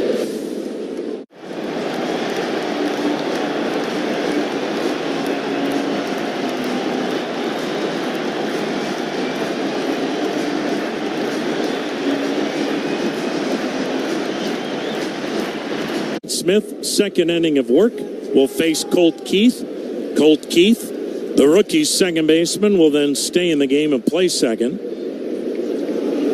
4 hits for the Tigers, 1 hit for Cleveland. Dominant pitching here today by Tarik Skubal, Matthew Boyd, and now Cade Smith. The pitch in there called strike.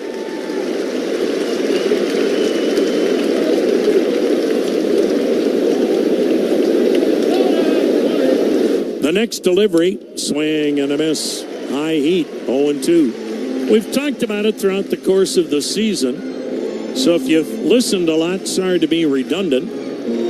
But if you're just joining us now because it is the playoffs, Cade Smith has some of the best extension in the game. The pitch, just a bit outside. He is 6'5". He's got the long arms. And by the time he releases the ball, he is closer to the plate with his release point than most people. The pitch lifted high in the air, shallow left, near the line. Jose Ramirez, third baseman, with the catch. What does that extension mean?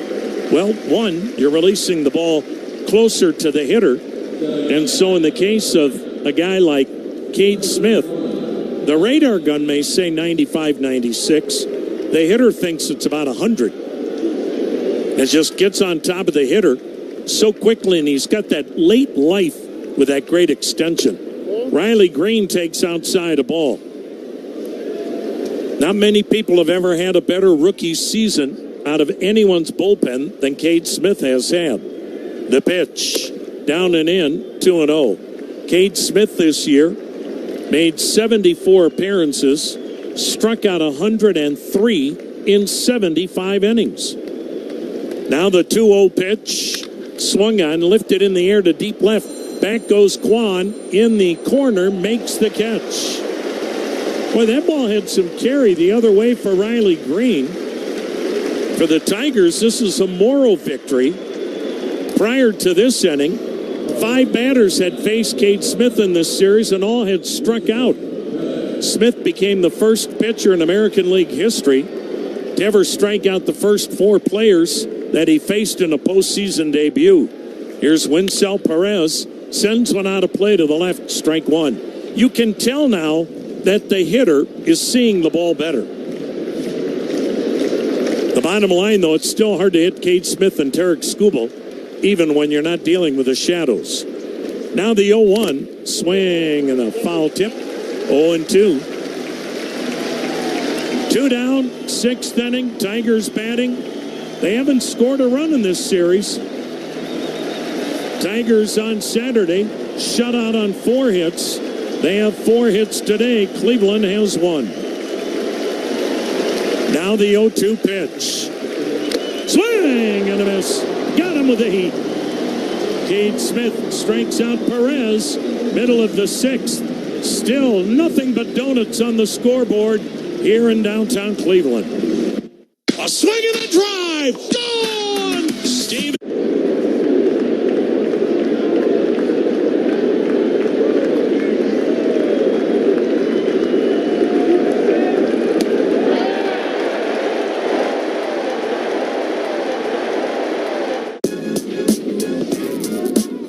Glad to see Luis wanted to hit. Yeah, I can't see him sitting out. Is this going to Get in there. Get in there. It will. Same where the other went the other night. 2 of them. He had a double and a triple on that same spot the other night. And he's got himself a double here to lead it off. And look at his teammates. I think his teammates know as well. They want that ball. Get that ball back in. It's worth another look. Change up and away to the pull side. Swing and a drive, deep toward left. Number 2,000, a home run. Paul Goldschmidt's first career hit came in 2011 against Matt Cain. Number 1,000 against German Marquez and the Colorado Rockies 7 years ago. And tonight, July 26, 2024, number 2,000 against Kyle Finnegan, a 2-run homer. That one is blasted deep to right field, and the Phillies get this road trip off on a good note. It's his 12th leadoff home run of the year. Oh, man, he drills one to deep right field, and that one is gone. His second home run of the game, and a high fly ball in deep right field. They've come all the way back. Kyle Schwarber's 3rd home run of the night. Unbelievable. You talk about making a statement. Swinging a high fly ball to deep right center. Siri back toward the track. At the wall, leaves and got it! He caught it! Took away a homer. What a catch in center field by Siri. Still digesting that catch made by Jose Siri out there. A home run robber, to be sure. One of the best plays that we've seen all season long. And boy, was it a big one.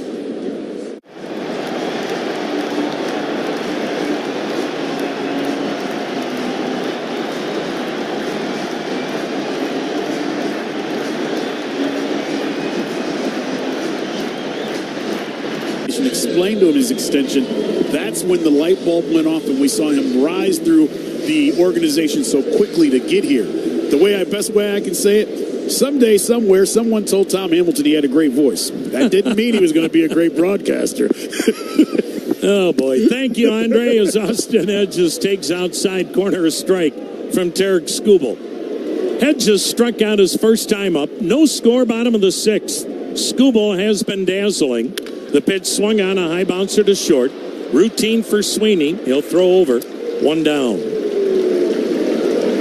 Well, we've got 2 good friends that are listening to us by way of Florida, escaping Florida because of another hurricane. And my goodness, you just hope that Florida isn't dealing, or the rest of the country isn't dealing with what we just had from Hurricane Helene, which seemed like it happened yesterday. Here's Brian Rocchio. He takes down low a ball. Former Cleveland Indian great Travis Hafner, who had one of the biggest postseason hits that we've had here in a long time to beat the Yankees in 2007 in extra innings. The pitch, swung on, bang for third. It's a fair ball down the left field line. Rocchio's on his way to second, and the Guardians have their second hit and their second double. Oh, what a great approach by Rocchio. Cut down the swing, didn't try to hit one to the porch, and just banged one inside the bag at third, down the left field line for his second double in this series. And in this scoreless ball game, Cleveland's got a one-out runner at second. Here in the sixth, Rocchio runs well. Top of the order, Stephen Kwan. Stephen Kwan has struck out, grounded out. Now the set in the pitch. Outside corner strike. So we wish Travis Hafner and Amy and the boys a safe journey, and come on back to Cleveland. We don't have hurricanes up here, Trav. Here's the 0-1 pitch from Skubal, and it's high, called a strike anyway. 0-2.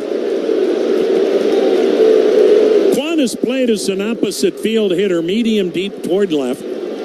He's a good two-strike hitter, feet close together. The pitch to him. Swing and a foul tip. Also, we send along our best to another one of our favorites, Buck Martinez, who had such a long, distinguished career as a catcher in the big leagues, and now one of the great broadcasters in our game with the Toronto Blue Jays. He, too, is escaping Florida in the hurricane. The 0-2 just missed outside 1-2. So we wish Buck and Travis and all the people down there safe journeys, and our thoughts are with all of you. Skubal, hands resting, belt high. He lets it fly. Quan fouled it back. How many guys can throw a 99-mile-an-hour sinker? Skubal's got some Justin Verlander in him. He's always got the ability to reach back for a little extra when he's in a tough spot.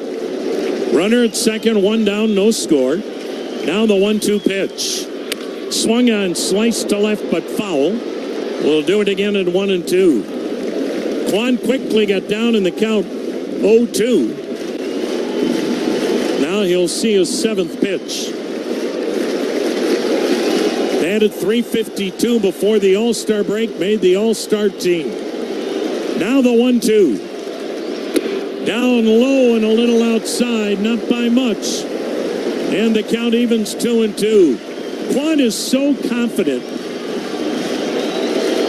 in his ability to recognize what a strike is. He takes those borderline pitches. The 2-2. Swung on, fouled it back. Skubal has not had many real battles today. This is going to be, at minimum, a 9-pitch at bat.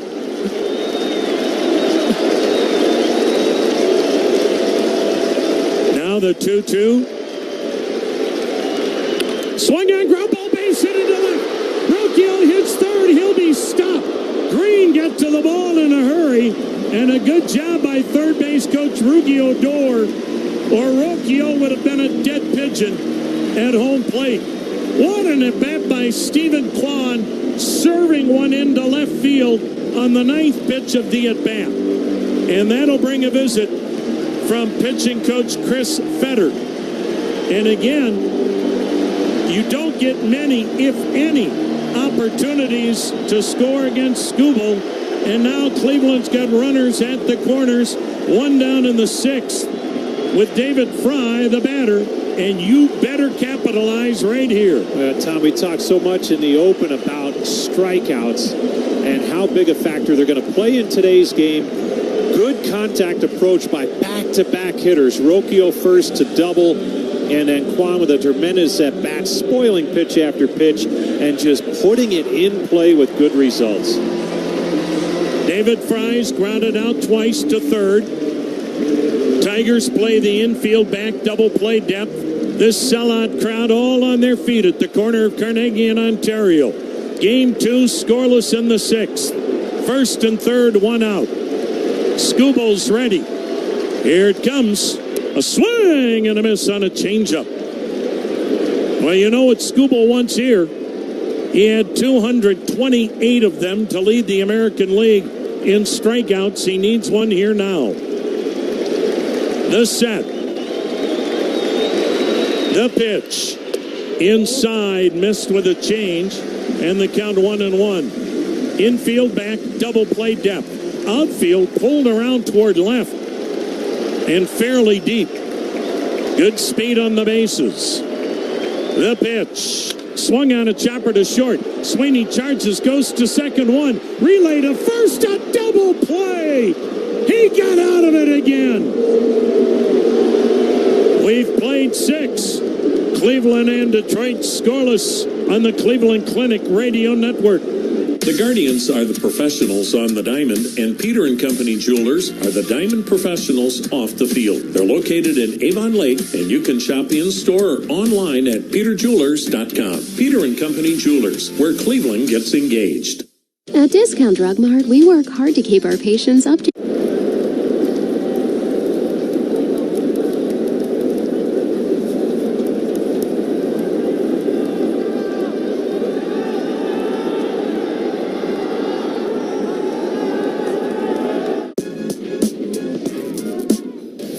So far through 3 2/3. This ball skied into left field. That'll send Austin Hayes back. He's near the wall. He looks up. It's gone. That ball scalded to center field. Jordan crushes one to straightaway center. Chazzy Fizz followed up by Jordan with a smash to center. 3 in a row. The big man is on fire. 3 straight home runs. A laser beam over the wall in center. There's a fly ball to right. And that is going to be way gone. Churio sends one out of here to make it 3-0. Jackson Churio with serious opposite field pop. Number 20 for the 20-year-old. Youngest player in MLB history to record 20-plus homers, 20-plus stolen bases. It's incredible. Will set the stage for Xavier Edwards. Selfishly looking for a single to complete the cycle. Towards short, Adames has it, gets rid of it quick, and he's safe! It's a single, and it's a cycle. The second ever cycle in Marlins franchise history belongs to Xavier Edwards. It took 30 years, a rise, and now Edwards. Charlie heads out, began his Rockies career in center field, gonna end it the same way. Charlie with a base hit, gotta love it. Make sure you get that baseball too. Good for Charlie. Base hit in his final at bat. I'm sure that played into Buddy's decision. Charlie Blackmon's career as a Rocky has come to an end. And here is the standing ovation yet again.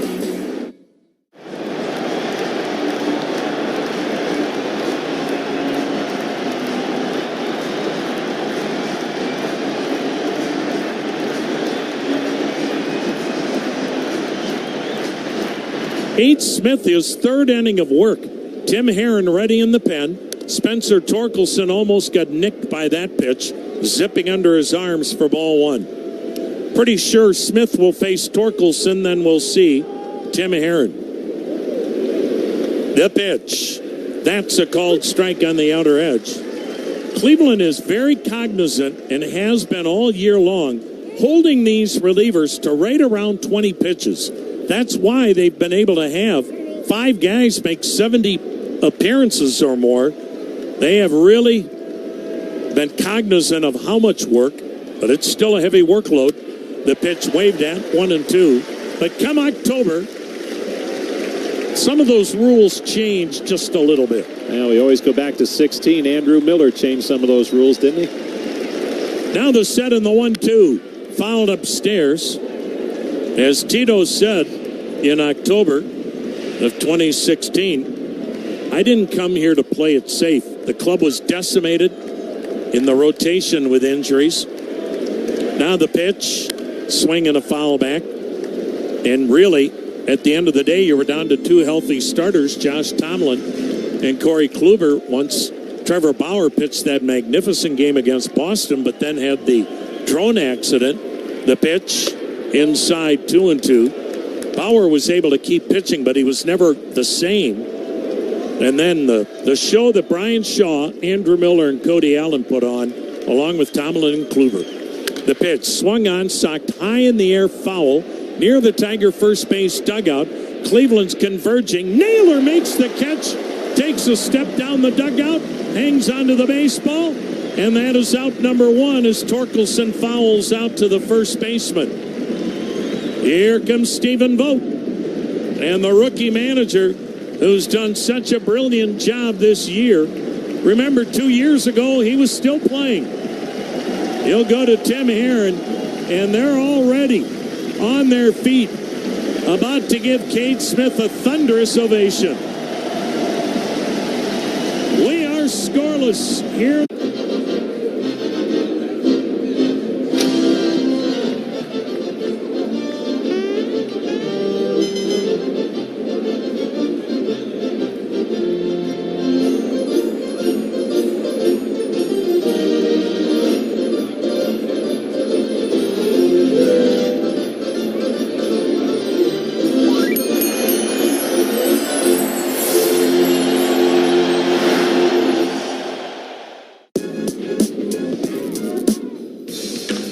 There's a swing and a high fly ball towards the right field corner. Fair or foul towards the pole. It's off the pole and gone.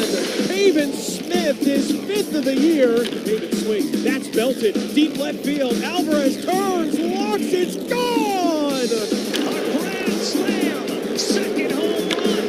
Hang on. He's done it again. Pavin Smith, 3 homers. Here's Alonso now. Lindor at third, Nimmo at first. The pitch. Swing and a ball drilled. Right field. Freeling back at the wall. Out of here! It's out of here! Alonso an opposite field home run, and the Mets have the lead. Alonso, the polar bear, takes Devin Williams deep, and here in the ninth, the comeback kids have done it again. Lindor gets under one to center field. Harris going back. It's back near the wall. And it's out of here. Linsanity again. Francisco. Left-hander Tim Herron worked a scoreless inning Saturday with 2 punch-outs. Another rookie, one of 5 rookies in this Cleveland bullpen. He takes over for fellow rookie Cade Smith. Cleveland, far and away the best bullpen in Major League Baseball all year long. And who would have thunk it when in spring training, suddenly you were losing some key pieces to injuries. But the youngsters have come up and filled the void, and they've done it from the get-go. Tim Herron, mid-90s fastball cutter slider. Left on left, Parker Meadows, the center fielder bats. 1 out in the 7th, no score. Herron's pitch, and it's a slider strike. Meadows jumped back. Meadows a good-looking rookie. This year, Tim Herron, ERA 192, 75 appearances. The pitch. Swung on, hit high and deep to right. Noel is back. Track, wall, and makes the catch as he came in a step. He went right back to the wall, which you're taught to do. I just wished he would have waved ahead of time so we could have kept our heart from going to its throat. And then he took a step or 2 in and made the catch on Parker Meadows. That's about as good a swing as you'll see a left-hander have off Tim Herron. 2 down. Here's Jake Rogers 0 for 2. Pitch outside all the way to the backstop. Well, this is shades of the game against Tampa Bay in the wild card round 2 years ago that went 15 innings. The pitch, touch high, 2-0. Oscar Gonzalez walked it off against Corey Kluber with a 15th inning homer. Cleveland eliminated Tampa Bay 1-0. No score here today. 7th inning, 2 down. The pitch, way high and outside. Well, you almost wonder if that last swing rattled Heron a little bit. He's 3-0 on Rogers, who's got the power to change this game. Well, you always wonder, postseason experience, does it come into play? The pitch. Swing and a miss. He got a 3-0 slider. And A.J. Hinch said, why not? Again, this is one of those games where one swing of the bat may well be the difference today. The pitch. He missed low with a slider, and Rogers is aboard with a 2-out walk. It'll bring up another left-on-left matchup. The number 9 hitter and shortstop, Trey Sweeney. Sweeney has flied out, struck out. This is our first look at Sweeney. Came in the Jack Flaherty trade at the deadline. Now the set and the pitch. In tight a ball, and Heron's missed on 4 in a row, and Hedges out to the mound. He sees something too.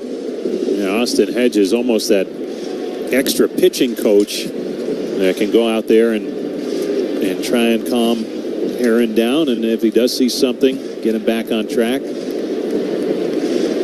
When you've got rust to bust, use PB Blaster Cleveland original since 1957. PB Blaster, always working like a pro.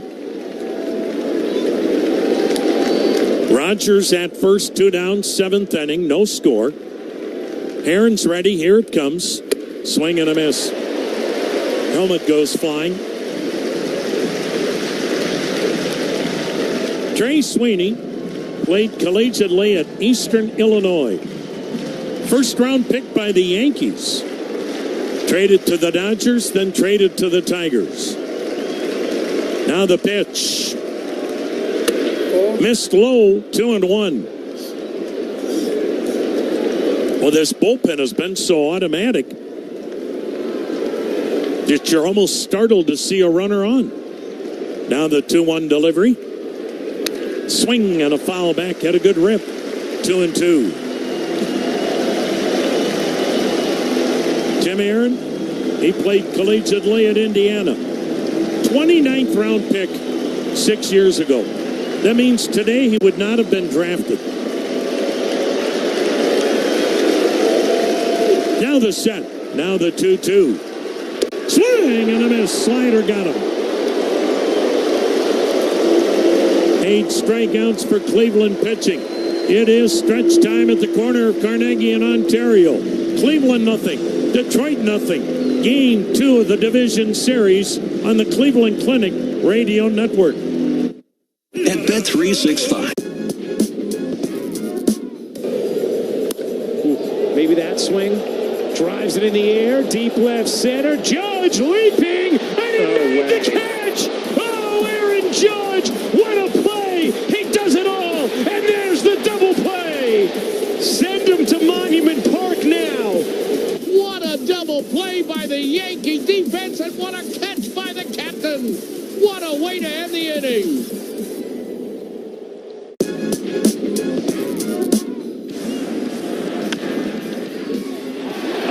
Play flagged down by Hoskins, leads over to Payam, save. We're tied up at 4. Vientos laces one the other way.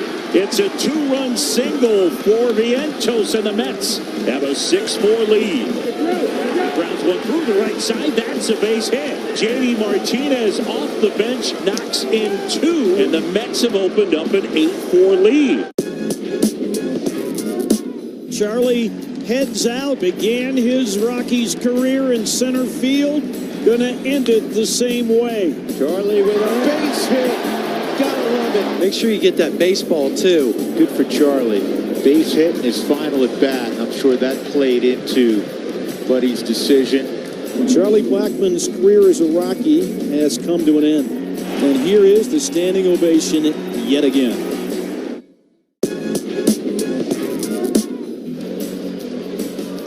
Swing and a drive, deep toward left. Number 2,000, a home run. Paul Goldschmidt's first career hit came in 2011 against Matt Cain. Number 1,000 against German Marquez and the Colorado Rockies 7 years ago. And tonight, July 26, 2024, number 2,000 against Kyle Finnegan, a 2-run homer. That is pounded deep out to left. The walk-off slam for Wyatt Langford. Steps up here in the bottom of the ninth with the bases loaded and just unleashes on Clay Holmes with a game-winning walk-off grand slam home run. A wild adventure this one was tonight. October, numbers don't always mean much. And this Tarik Skubal today has been special. Yeah. I mean, he is absolutely dominant. So it's Ramirez heading right-handed the pitch. And he takes outside a ball, started him off with a changeup. Skubal, 8 strikeouts. He's hit a batter. Cleveland, 3 hits. The pitch. And it's in there, a strike to even the count.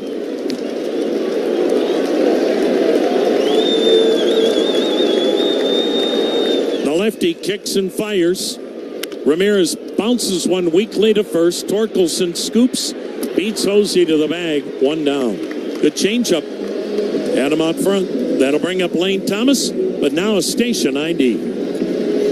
News, talk, sports. This is WTAM 1100, Cleveland, home of the Cavaliers and Guardians, an iHeartRadio station. Tom Hamilton, Jim Rosenhaus, Andre Knott with you. Scoreless in the 7th. The pitch to Thomas. And it's in there, a strike.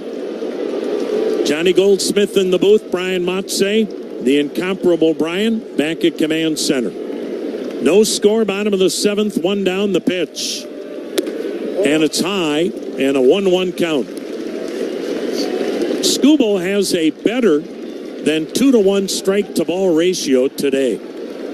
He kicks and delivers, and it's high, called a strike. It was high and outside. Other than that, it was a perfect pitch. Now the kick in the 1-2. Swung and drilled to left, but Green right there to make the chest-high catch. Lane Thomas lines out, 2 down. That'll bring up Josh Naylor. Pop up and a double. Hunter Gaddis will pitch the 8th inning for Cleveland.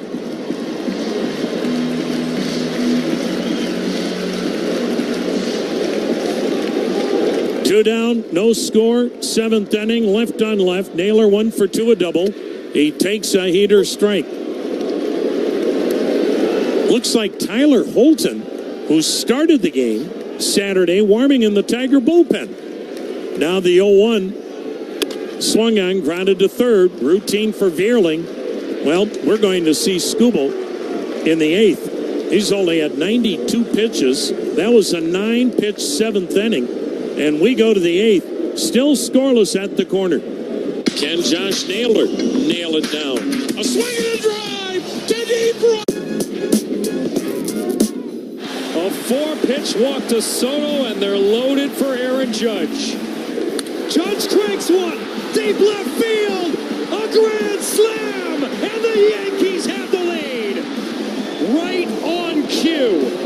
He snaps his longest homerless drought, and just like that, the Yankees are in front. What a shot that was. What a moment.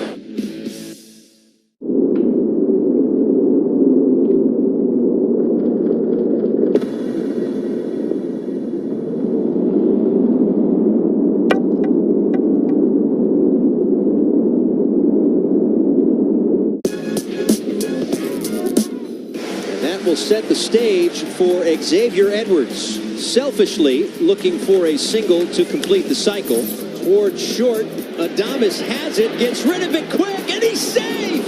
It's a single, and it's a cycle! The second ever cycle in Marlins franchise history belongs to Xavier Edwards. It took 30 years, a rise, and now Edwards. That one is blasted deep to right field, and the Phillies get this road trip off on a good note. It's his 12th leadoff home run of the year. Oh, man, he drills one to deep right field, and that one is gone. His second home run of the game, and a high fly ball in deep right field. They've come all the way back. Kyle Schwarber's third home run of the night. Unbelievable. You talk about making a statement. Swing and a drive, deep toward left. Number 2,000, a home run. Paul Goldschmidt's first career hit came in 2011 against Matt Cain. Number 1,000 against German Marquez and the Colorado Rockies 7 years ago. And tonight, July 26, 2024, number 2,000 against Kyle Finnegan, a two-run homer. Watch one fly. Heads up in the upper deck. Shohei's on his way. That's number 54 for Ohtani. A 3-run tie season long. Again, all of us wondered when you lost Shane Bieber, when Logan Allen and Tristan McKenzie were down in Columbus, Gavin Williams missing the first half of the year. How would this bullpen withstand this workload? Well, Andre told you the numbers.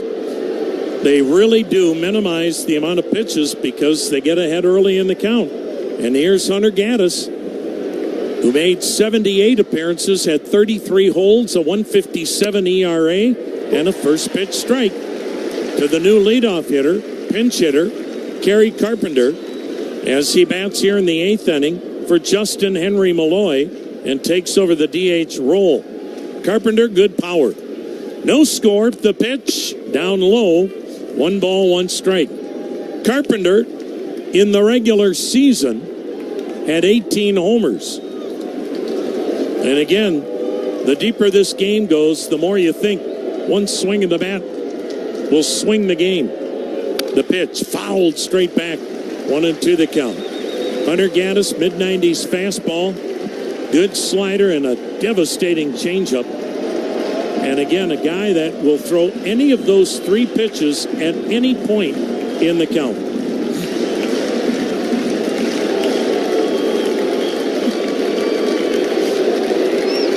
Gaddis, a rarity, works out of the windup.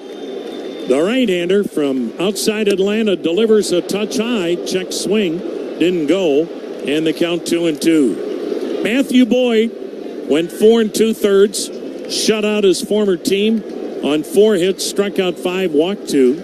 Cade Smith an inning and 2/3 of scoreless relief. Tim Herron 2/3 of a scoreless inning. Gaddis misses down and in, and the count is full. Hunter Gaddis, 6'6", 250, the 26-year-old right-hander. Into the motion, here it comes. Swing and a foul back, good at bat here for Carpenter. Gaddis played collegiately at Georgia State University. Just didn't have many offers coming out of high school. That school in downtown Atlanta. The 3-2, swung on, popped him up. This is right near home plate. Hedges foul ground. Everybody gets out of the way, and Hedges makes the catch where the umpire normally would stand.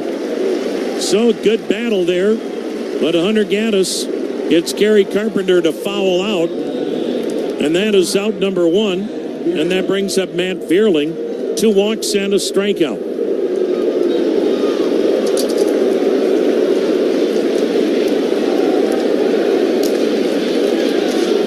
Tigers still have not scored in this division series. The pitch, swung on, line drive, base hit. This is up the alley in left center. It'll get to the warning track. Thomas cuts it off. Throw to second, and a stand-up double for Vierling. His first hit in the series. Tigers' 5th hit today. And now the go-ahead run at second with one down in the eighth. And Colt Keith, who came on to pinch hit and stay in the game and play second, is at the plate. Left-handed hitter. Out to the mound goes catcher Austin Hedges. And here comes pitching coach Carl Willis. Colt Keith is a guy that got better and better as the year went on. He's a good-looking rookie. And again, we've talked about it, but no reason not to bring it up again. He was born and initially raised south of here, as Colt Keith was born in Zanesville and then lived in Lore City, which is right outside Cambridge, Ohio. His mom was in the oil and gas industry as an attorney, and so they moved a lot. Moved to Utah when he was 8. Then they were right outside Cleveland spring training facility in Buckeye. He went to Verrado High School. Then they moved to Biloxi his junior year in high school, and then he became a draft pick instead of going to college. Signed with Detroit. Left-handed hitter, good power. No score, 8th inning, runner at second, 1 out, the pitch, and a foul back, strike 1. He grew up an Indians fan. There were no Guardians when he was growing up. No. And during that time, the 16-17 pocket, when that team went to the World Series, and then the next year with the long win streak. Now the 0-1 pitch. Swing and a miss. Wicked slider on the back foot. 0-2 the count on Colt Keith. Well, the Tigers finally have their second baseman. They've been searching a long time, but they've got a good one for the foreseeable future. The pitch. Swing and a miss. Another slider got him. So Gaddis racks up the 9th strikeout by Cleveland pitching today. 2 down, 8th inning. Runner still at second. Everybody on their feet. This is October baseball at its best. Every pitch so significant. Every pitch a make or break potential pitch. And now Riley Green will be intentionally walked. Tigers will now have 2 men aboard with 2 down. And the batter will be Winsell Perez. And here comes Stephen Vogt. He is going to his bullpen, and he's going to his closer, Emmanuel Clase. In case you were wondering, folks, it's not July anymore. We'll be back. Dollar Bank is a proud partner of the Cleveland Guardians. Only with Dollar Bank can you get a Cleveland Guardians debit card design and Guardians branded checks. And or at Progressive Field, you'll get a great deal on the latest officially licensed. Maybe that swing. Drives it in the air. Deep left center. Judge leaping. And he made the catch. Oh, Aaron Judge. What a play. He does it all. And there's the double play. Send him to Monument Park now. What a double play by the Yankee defense, and what a catch by the captain. What a way to end the inning.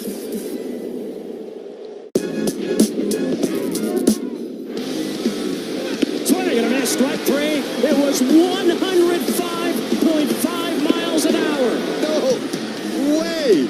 105.5. I can't believe my eyes. No, that's not even on the FM dial. That was unreal. I don't know if I want to high-five him. He might knock you right in the next week.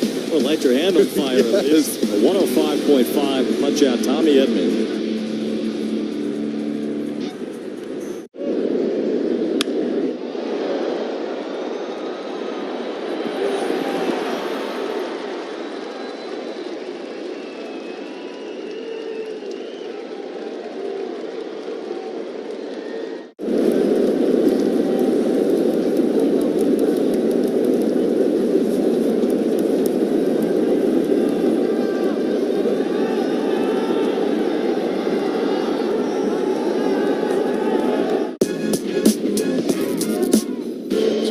Second, nobody out for Manny Machado.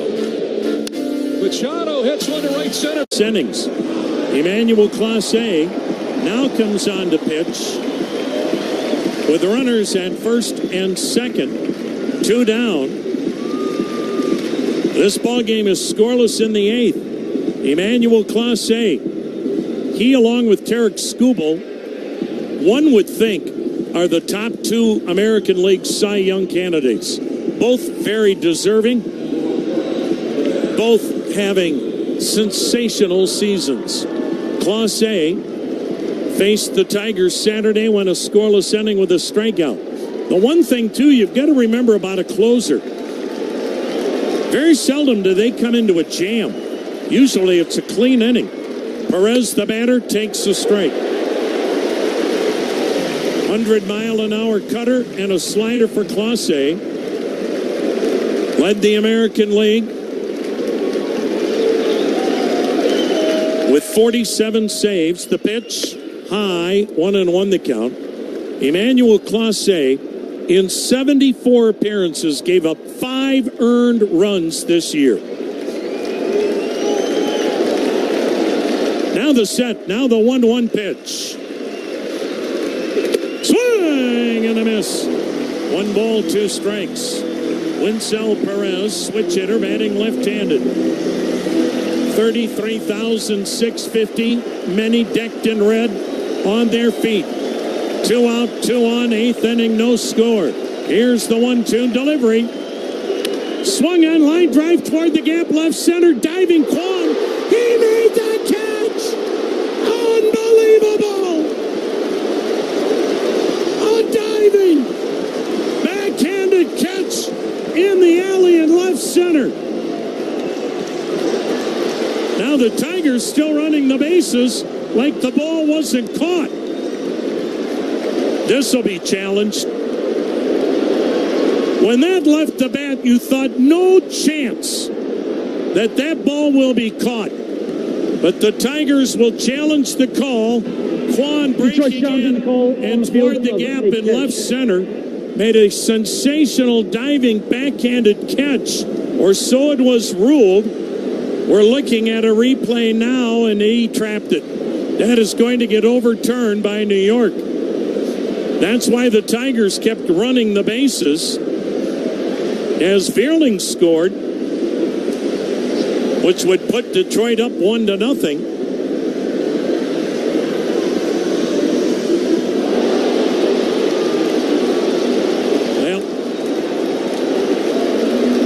It looks like the ball hit the ground first, and one thing we know about replay review, every time we think we know what the call's going to be, we don't. But that looked pretty clear to be a trap. Yeah, you look for, is any of the glove under the ball? And it sure doesn't look like it, at least from the angles we've seen so far. Boy, you talk about a huge call. That might be the biggest understatement of 2024. Right now, the Tigers think they have the lead. Cleveland thinks the inning is over.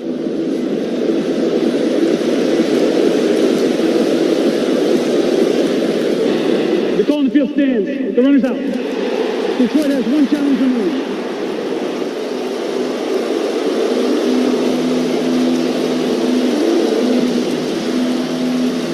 Wow. Middle of the 8th. Scoreless in Cleveland. Sliding, backhanded pick, throws him out. Oh, my goodness. Another clinic at second by Andres Jimenez. Guardians 2025 season ticket member. A 4-pitch walk to Soto, and they're loaded for Aaron Judge. Judge cranks one. Deep left field. A grand slam. And the Yankees have the lead. Right on cue.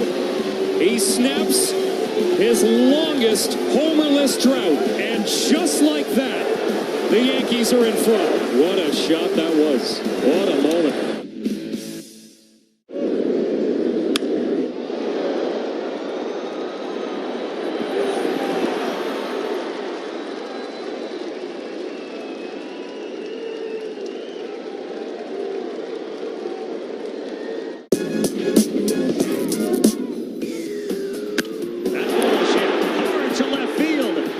Has done it again, and he pulls one down the line. It's a fair ball. Machado delivers this time. It's 3-1 San Diego. Merrill, center field.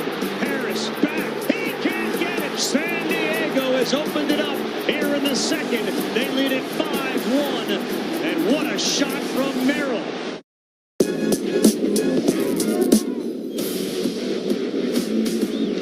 Fly ball to right field, sending Fernando back towards the wall. He leaps and makes the catch. Fernando made the grab in right. Why? Because he is Fernando. Time the lead, brings it down.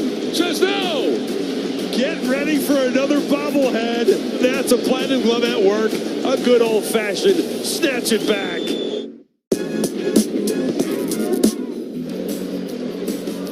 Swing and a drive deep toward left. Number 2,000, a home run. Paul Goldschmidt's first career hit came in 2011 against Matt Cain. Number 1,000 against German Marquez and the Colorado Rockies 7 years ago. And tonight, July 26, 2024, number 2,000 against Kyle Finnegan, a 2-run homer.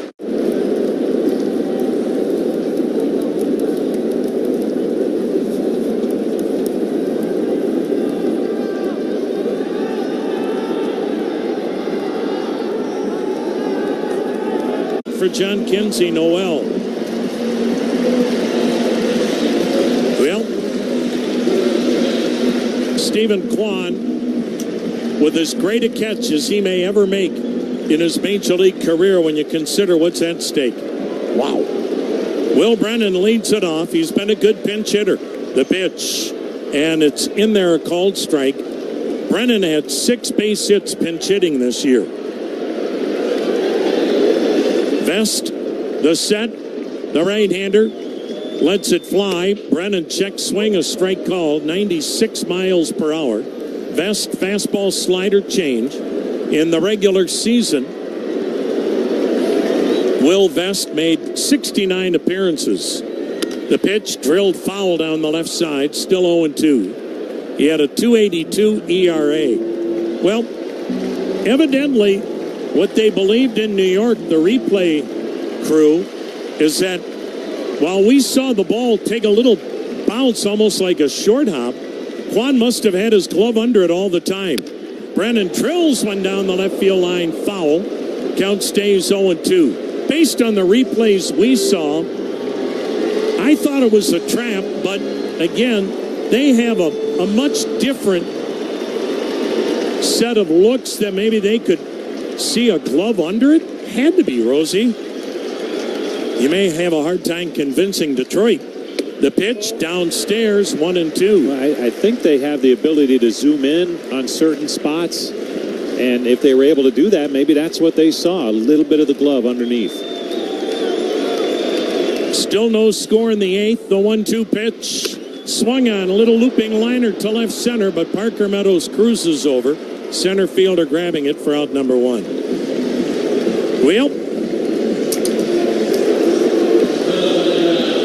much like when I was in school, every time I thought I had the right answer, I was wrong.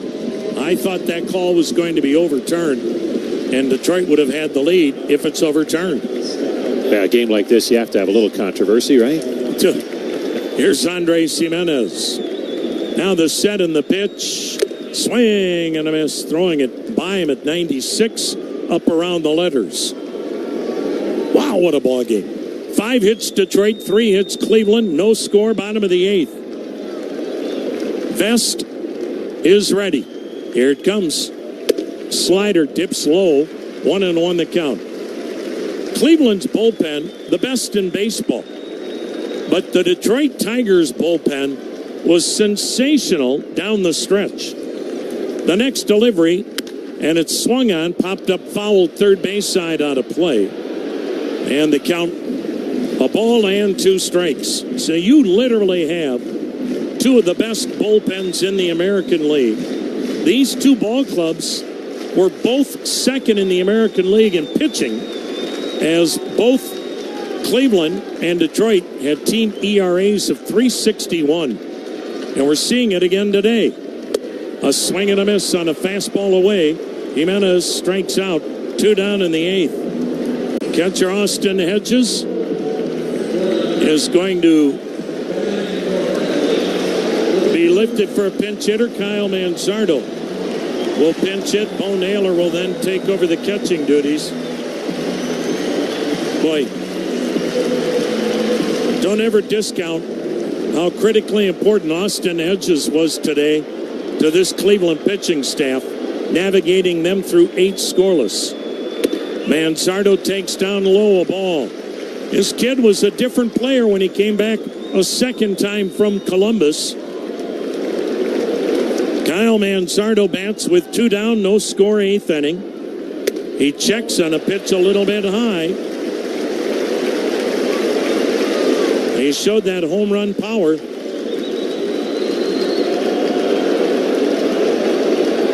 Vest is ready. He lets it fly, and the pitch socked high in the air. Deep left center. Meadows going back on the track. Jumps at the wall and made the catch. Perfectly timed by Parker Meadows. He got to the wall, jumped at the last moment, and took extra bases away from Kyle Mansardo. Wow. 9th inning's next. It'll be hard to top the first 8 innings. We are scoreless.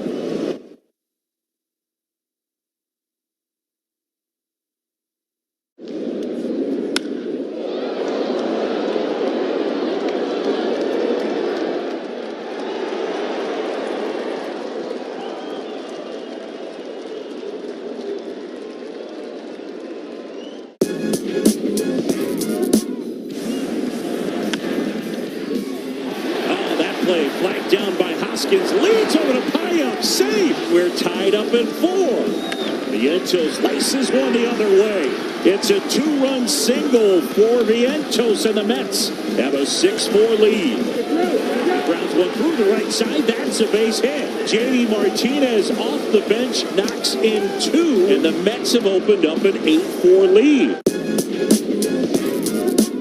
1 out away for Dylan Cease. Abrams to right field. Johnson coming in. He makes the catch. No hits for the Nats. Dylan Cease throws a no-hitter. The second no-hitter in Padres history. There'll be a sea of San Diegans celebrating back home today. Dylan Cease has no-hit the Washington Nationals. On a rainy Thursday in D.C., the Padres will celebrate. I was glad to see Luis wanted a hit. Yeah, I can't see him sitting out. Is this going to Get in there. Get in there. It will. Same where the other went the other night. 2 of them. He had a double and a triple on that same spot the other night. And he's got himself a double here to lead it off. And look at his teammates. I think his teammates know as well. They want that ball. Get that ball back in. It's worth another look. Change up and away to the pull side. Swinging a high fly ball to deep right center. Siri back toward the track. At the wall, leaves and got it! He caught it! Took away a homer. What a catch in center field by Siri. Still digesting that catch made by Jose Siri out there. A home run robber, to be sure. One of the best plays that we've seen all season long. And boy, was it a big one.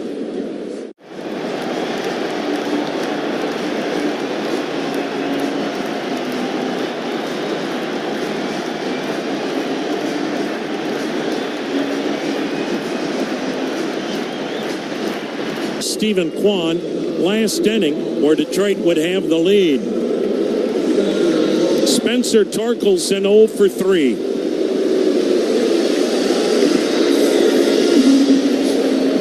Think there'll be any talk about the Kwan catch? Oh, just a little bit. Clase's ready. The high hold and delivery.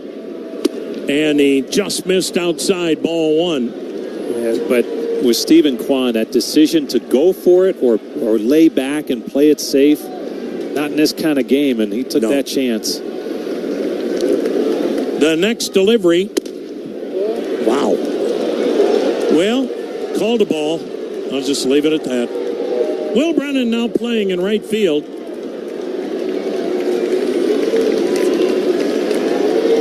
Knee's no longer a strike. Here's the 2-0. Same pitch. Actually lower. Called a strike. He giveth, he taketh. He is Ramon De Jesus. 0-0 game, 9th inning, game 2. The pitch. Check swing foul. Good looking slider. 2 balls, 2 strikes. Hey, if you're looking for the ultimate SUV, it's the new electrified Toyota Sequoia, the I-Force, with a max hybrid engine. Guess it means it goes fast. Find out more at Toyota.com. Class A, just the second time all year, a multiple inning performance.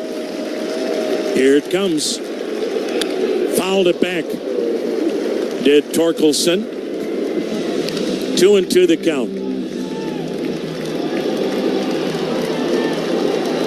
Well, if you're looking ahead to extra innings, and obviously we're not there yet, remember, we go back to old-time baseball. The pitch. Swing and a foul back. What an at-bat for Torkelson. Still a 2-2 count. There is no runner at second base to start the inning in extra innings in the postseason. Now the 2-2. Swing and a miss. Went with a slider away. Torkelson out, number 1. Because of that, Rosie, Cleveland added 2 starters to their bullpen, Joey Cantillo and Gavin Williams, in the event of extra innings in a long game. You need length. And it'll be interesting to see if it really starts to get lengthy, when do they turn to them? Here's Parker Meadows, the center fielder, 1 for 3. Bullseye on the cutter at 100 miles an hour. Emmanuel Clase, leading the American League in saves, 3 straight years. Never been done before by Cleveland. Now the 0-1, way outside, 1-1. He was so upset with his season a year ago when he had 44 saves, but had 12 blown saves. He really refined his mechanics, felt like he got himself in better shape. Now the 1-1, swung on a little bloop job. First baseman Josh Naylor will make the catch on Meadows. And because of a little better shape, not that he was ever in bad shape, but refining the mechanics enabled him to start to throw the cutter to the inside part of the plate on right-handed hitters, taking that ability to dive over the plate and look away, and it's taken Clase to a level that's very seldom been reached by any major league closer. 2 down in the 9th, still no score. Jake Rogers takes a strike in the inside corner. Almost on cue, there was that cutter. A year ago, you would not have seen that pitch to a right-handed hitter. Now the set and the 0-1. Swung on, banged in the hole into left, a base hit. So the Tigers have collected their 6th hit. Rogers aboard with a 2-out single. 9th inning, no score. Trey Sweeney, the batter, 0 for 3. Looking ahead to the Cleveland 9th, Brian Rocchio, then the top of the order.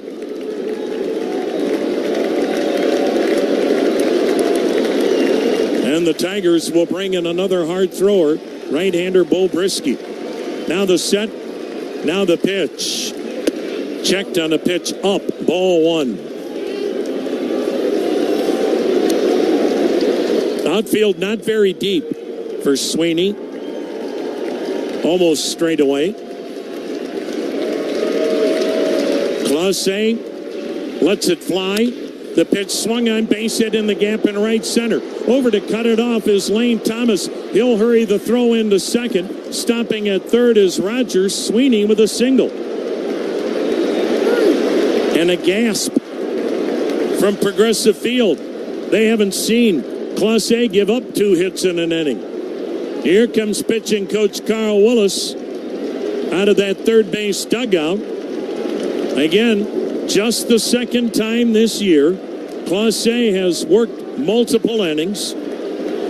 And the Tigers, after 2 outs, get 2 men aboard. Top of the order in the dangerous Kerry Carpenter, who took over the DH roles when he pinched hit and fouled out last inning. Yeah, that's the shocking part. The bottom of the lineup able to reach base here and extend the inning against Clase. And good play by Thomas. And you see this a lot for the Guardians, how they stop runners from taking extra bases. He just made sure he got it into Andres Jimenez to allow him to do the rest, if that was necessary right there. So far in this series, Tigers 0 for 12 when batting with a runner in scoring position. They've had 7 opportunities today. This will be the 8th. Tigers at the corners, 2 down, 9th inning, no score, game 2. Cleveland won the opener Saturday, 7-0. Josh Naylor was playing back at first, and the dugout screaming at Naylor, hey, get over there and hold Sweeney on. They don't want him taking off for second. Left-handed hitting Kerry Carpenter digs in. Clase is ready. Here it comes. Outside a ball, ball 1.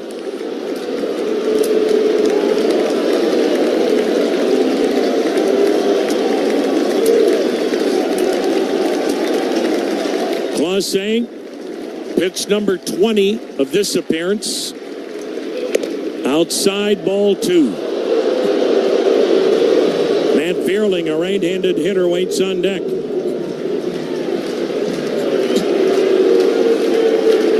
Outfielders, again, not real deep. Just a touch toward left, almost straight up. Infield back, the pitch. Swung on, foul down the left side off one of the sweet boxes. Strike. After the first 2 pitches missed, 2-1 the count on Carpenter.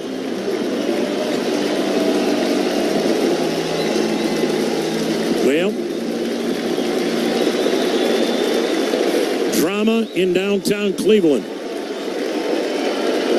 Tigers trying to break the scoreless tie and get their first run in the series here in the 9th. The pitch. Swing and a miss on a slider. Carpenter tried to hit that one to Pennsylvania.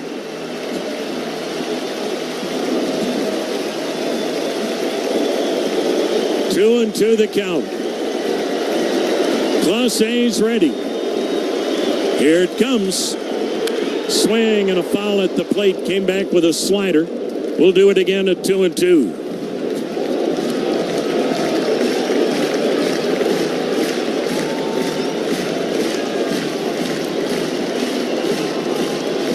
Any of you scheduled for a stress test tomorrow, you've probably passed it. You can cancel it. Boy, this game's been. The 2-2. Runner goes. Pitch hit high. Hit deep to right. This ball is on its way to the seats. A 3-run home run for Carpenter to right. They're out of the Tiger dugout on the first base side of the park. Kerry Carpenter with a towering 3-run home run off Emmanuel Clase. Emmanuel Clase had given up 2 home runs all year. And the Tigers, after there were 2 outs, nobody on, have scored 3. And we said this was a game that would probably take one big swing of the bat, and Carpenter delivered it. Now Matt Vierling, the hitter. A stunned Progressive Field. Now the pitch. And it caught the inside corner, a strike. That ball went 423 feet deep into the lower grandstand in right for Kerry Carpenter.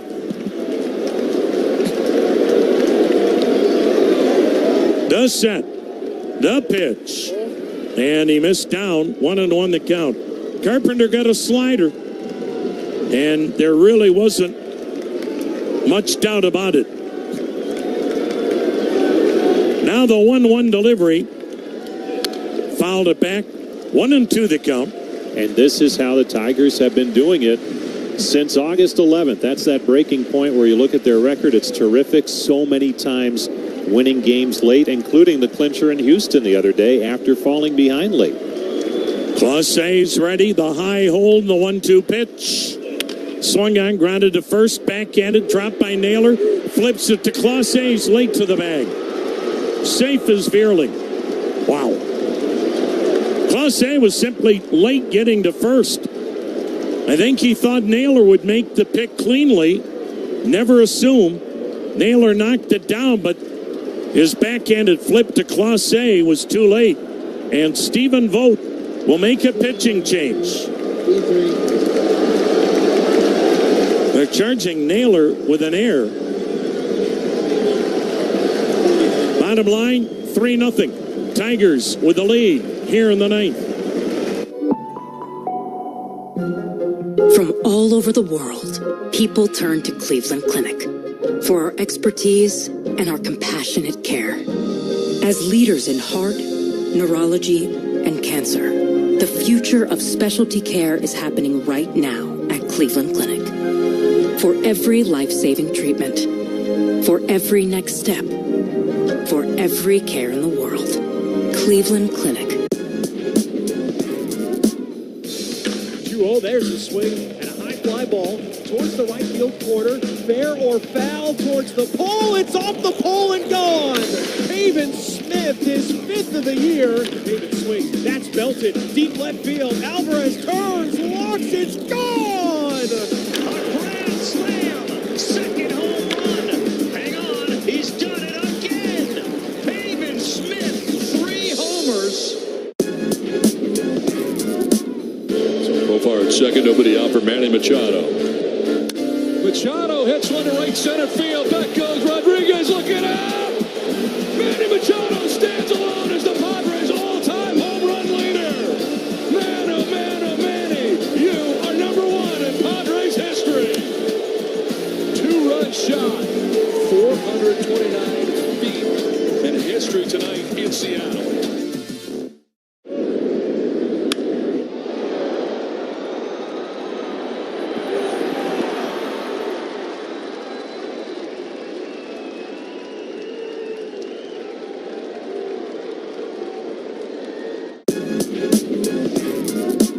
Here's Alonso now. Lindor at third, Nimmo at first. The pitch. Swing and a ball drilled. Right field. Freeling back. At the wall. Out of here! It's out of here! Alonso an opposite field home run. So Detroit now with a 3-0 lead, and they'll turn it over to Bo Brisky, who had 1 save in the regular season and 1 in Houston.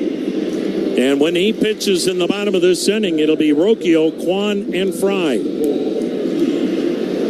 Here's Colt Keith, 0 for 2. 3-0 Tigers. Runner at first, Matt Vierling, 2 down. Morgan from the set, first base side of the slab. Throws to first, back with a dive is Vierling.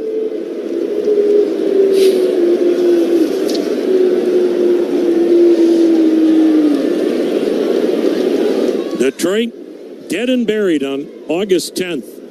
What a resurrection. Now the pitch, and it's in there, a strike. Tigers were 8 games under 500. They were 10 games out of the wild card. And if you include the playoffs, since August 11th, the Tigers are 33-14 and lead 3-0 today. The pitch socked high in the air to shallow right. Jimenez out, Brennan in. Jimenez, the second baseman, makes the catch. So does Cleveland have a little late inning magic.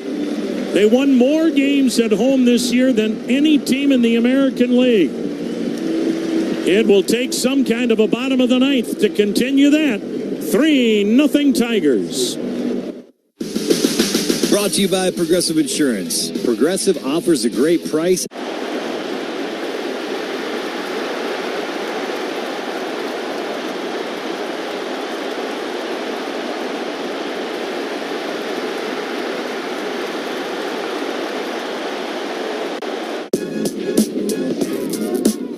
Here's Alonso now. Lindor at third, Nimmo at first.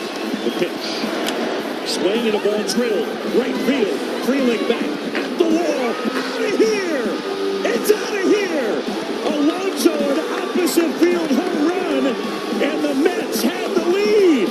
Pete Alonso, the polar bear, takes Devin Williams deep, and here in the ninth, the comeback kids have done it again. The pitch. He struck him out.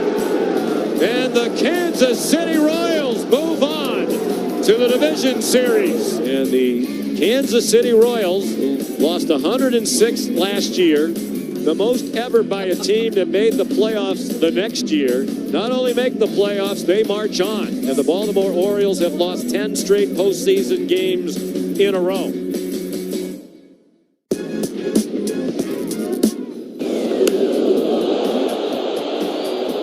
Hayes hits it deep to right center. Harris is back.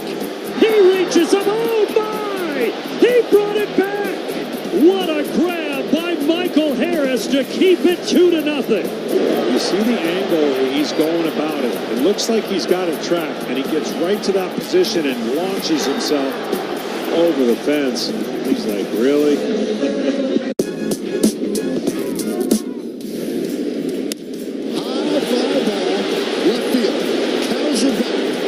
He's on the track. See ya! Home run number 58. A towering drive. Judge hit an unbelievably high drive. We waited, and it came down in the visitors' bullpen. A Judgian blast. All rise. Here comes the Judge.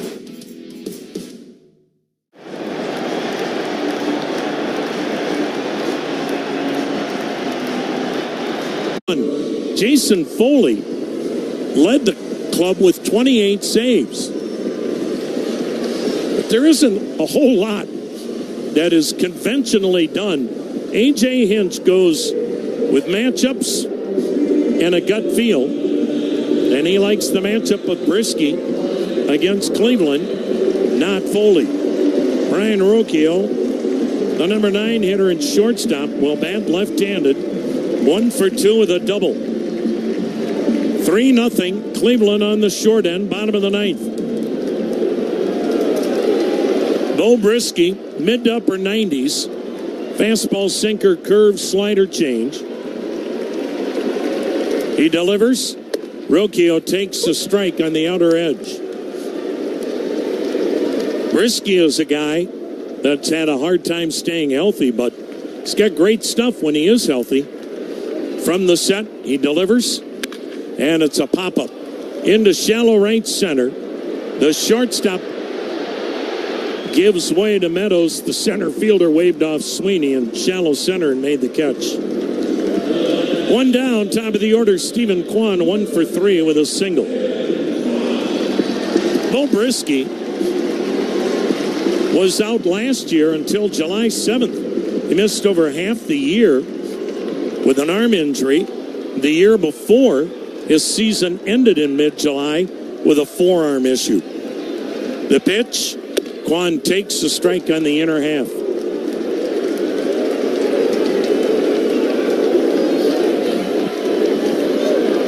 This place was thunderous not that long ago. The 0-1 off the glove of Rogers, outside 1-1.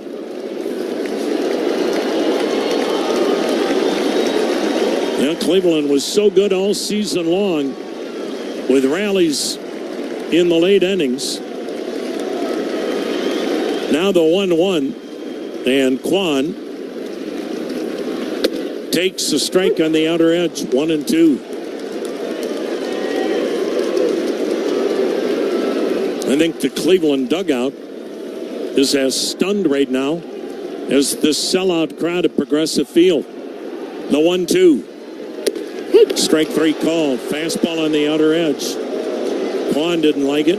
2 down. And the Tigers are not away from evening the series. And that would mean games 3 and 4 would definitely take place on Wednesday and Thursday in Detroit. Alex Cobb will start Wednesday for Cleveland.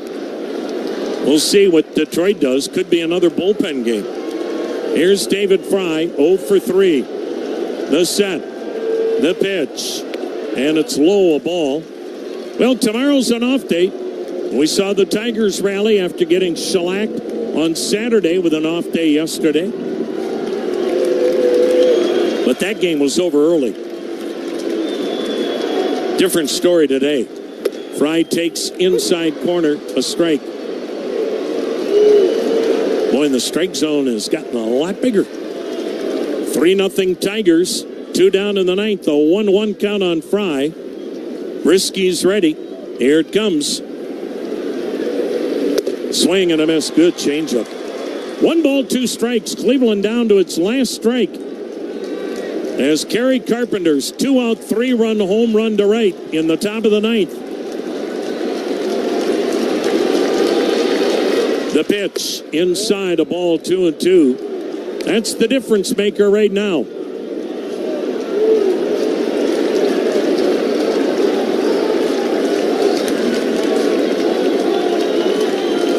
Brisky's ready. Here's the 2-2 to Fry. Swings and fouls back the heater, 97 miles an hour. Well, the good news for manager A.J. Hinch, his ace, Tarik Skubal, went 7 innings today, so only 2 bullpen arms used today for the Tigers. Now the 2-2. Strike 3 call. This series is even at a game apiece as the Tigers win game 2, 3-0. Gear up for the postseason at the Guardians Team Store. The Team Store tent on Gateway Plaza has everything you need for October baseball, including Central Division Champs t-shirts, authentic collection hoodies, caps, and more. The Team Store is open 7 days a week during the postseason. Check out the daily hours at CLEGuardians.com. This is the time to trade to a new Honda. Get more for your trade than ever before. Then save thousands with low 1.9% APR financing. All Hondas are in stock. Cars, SUVs, trucks, vans, hybrids, and EVs. Come in and trade today. Get more for your trade and save on a new Honda, like the 2024 Honda Accord, now with low 1.9% APR financing. Search your local Honda dealer. See dealer for financing fees. Eligible well-qualified buyers. Offer ends 10/31/24. Guess what, people? Wendy's has new saucy nugs. You heard me. Wendy's nugs now come in 7 saucy flavors. Buffalo, honey barbecue, garlic parm, spicy ghost pepper. You can literally hear your taste buds after every bite. I'm serious. Listen to mine. Okay, that's just me playing with sound effects. For a whole new way to nug, gotta be Wendy's. Open till midnight or later. At participating U.S. Wendy's, hours may vary by location. Hear that? That's the sound of your valuable free time ticking away as you go to the pharmacy multiple times a month to pick up your prescriptions. Hear that? No, that's because you've joined Discount Drug Mart's Sync Your Meds program. Drug Mart's pharmacists make sure all your prescriptions are in stock and ready on the same day each month, so you can pick them all up with just one trip, which means your free time is yours to do whatever you want or nothing at all. Discount Drug Mart saves you the runaround. Hi, it's Bill Wills. Jim Rosenhaus joins us to talk about the game at 8:45 in the morning, WTAM 1100. Back here in downtown Cleveland, and stunned is probably the only word you can come up with as this club lost with Emmanuel Clase on the mound.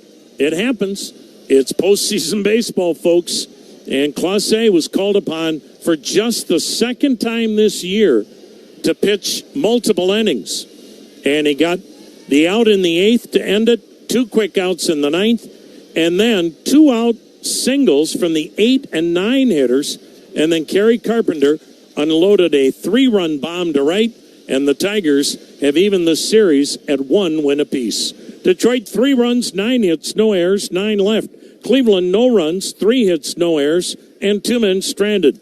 The victory to Will Vest, 1-0 in the division series. The first save for Bo Brisky in the division series. He had 1 in the wild card series. The loss to Emmanuel Clase now 0-1. 2 hours, 42 minutes to play it, and a sellout crowd watched it, 33,650. So this has now become a best-of-3 series with the next 2 ball games to be played in Detroit. And Cleveland's got to win one of those games to force this thing back to Cleveland. Of course, Cleveland could also win the next 2 and avoid having to face Tarik Skubal in a showdown Game 5, which would be next Saturday here in Cleveland if it ever gets to that point. But long way to go before we worry about that. But, man, this was a great ball game today. But unfortunately, Cleveland comes up short, 3-0. Now stay tuned. The wrap-up show, it'll come your way next here on the Cleveland Clinic Radio Network.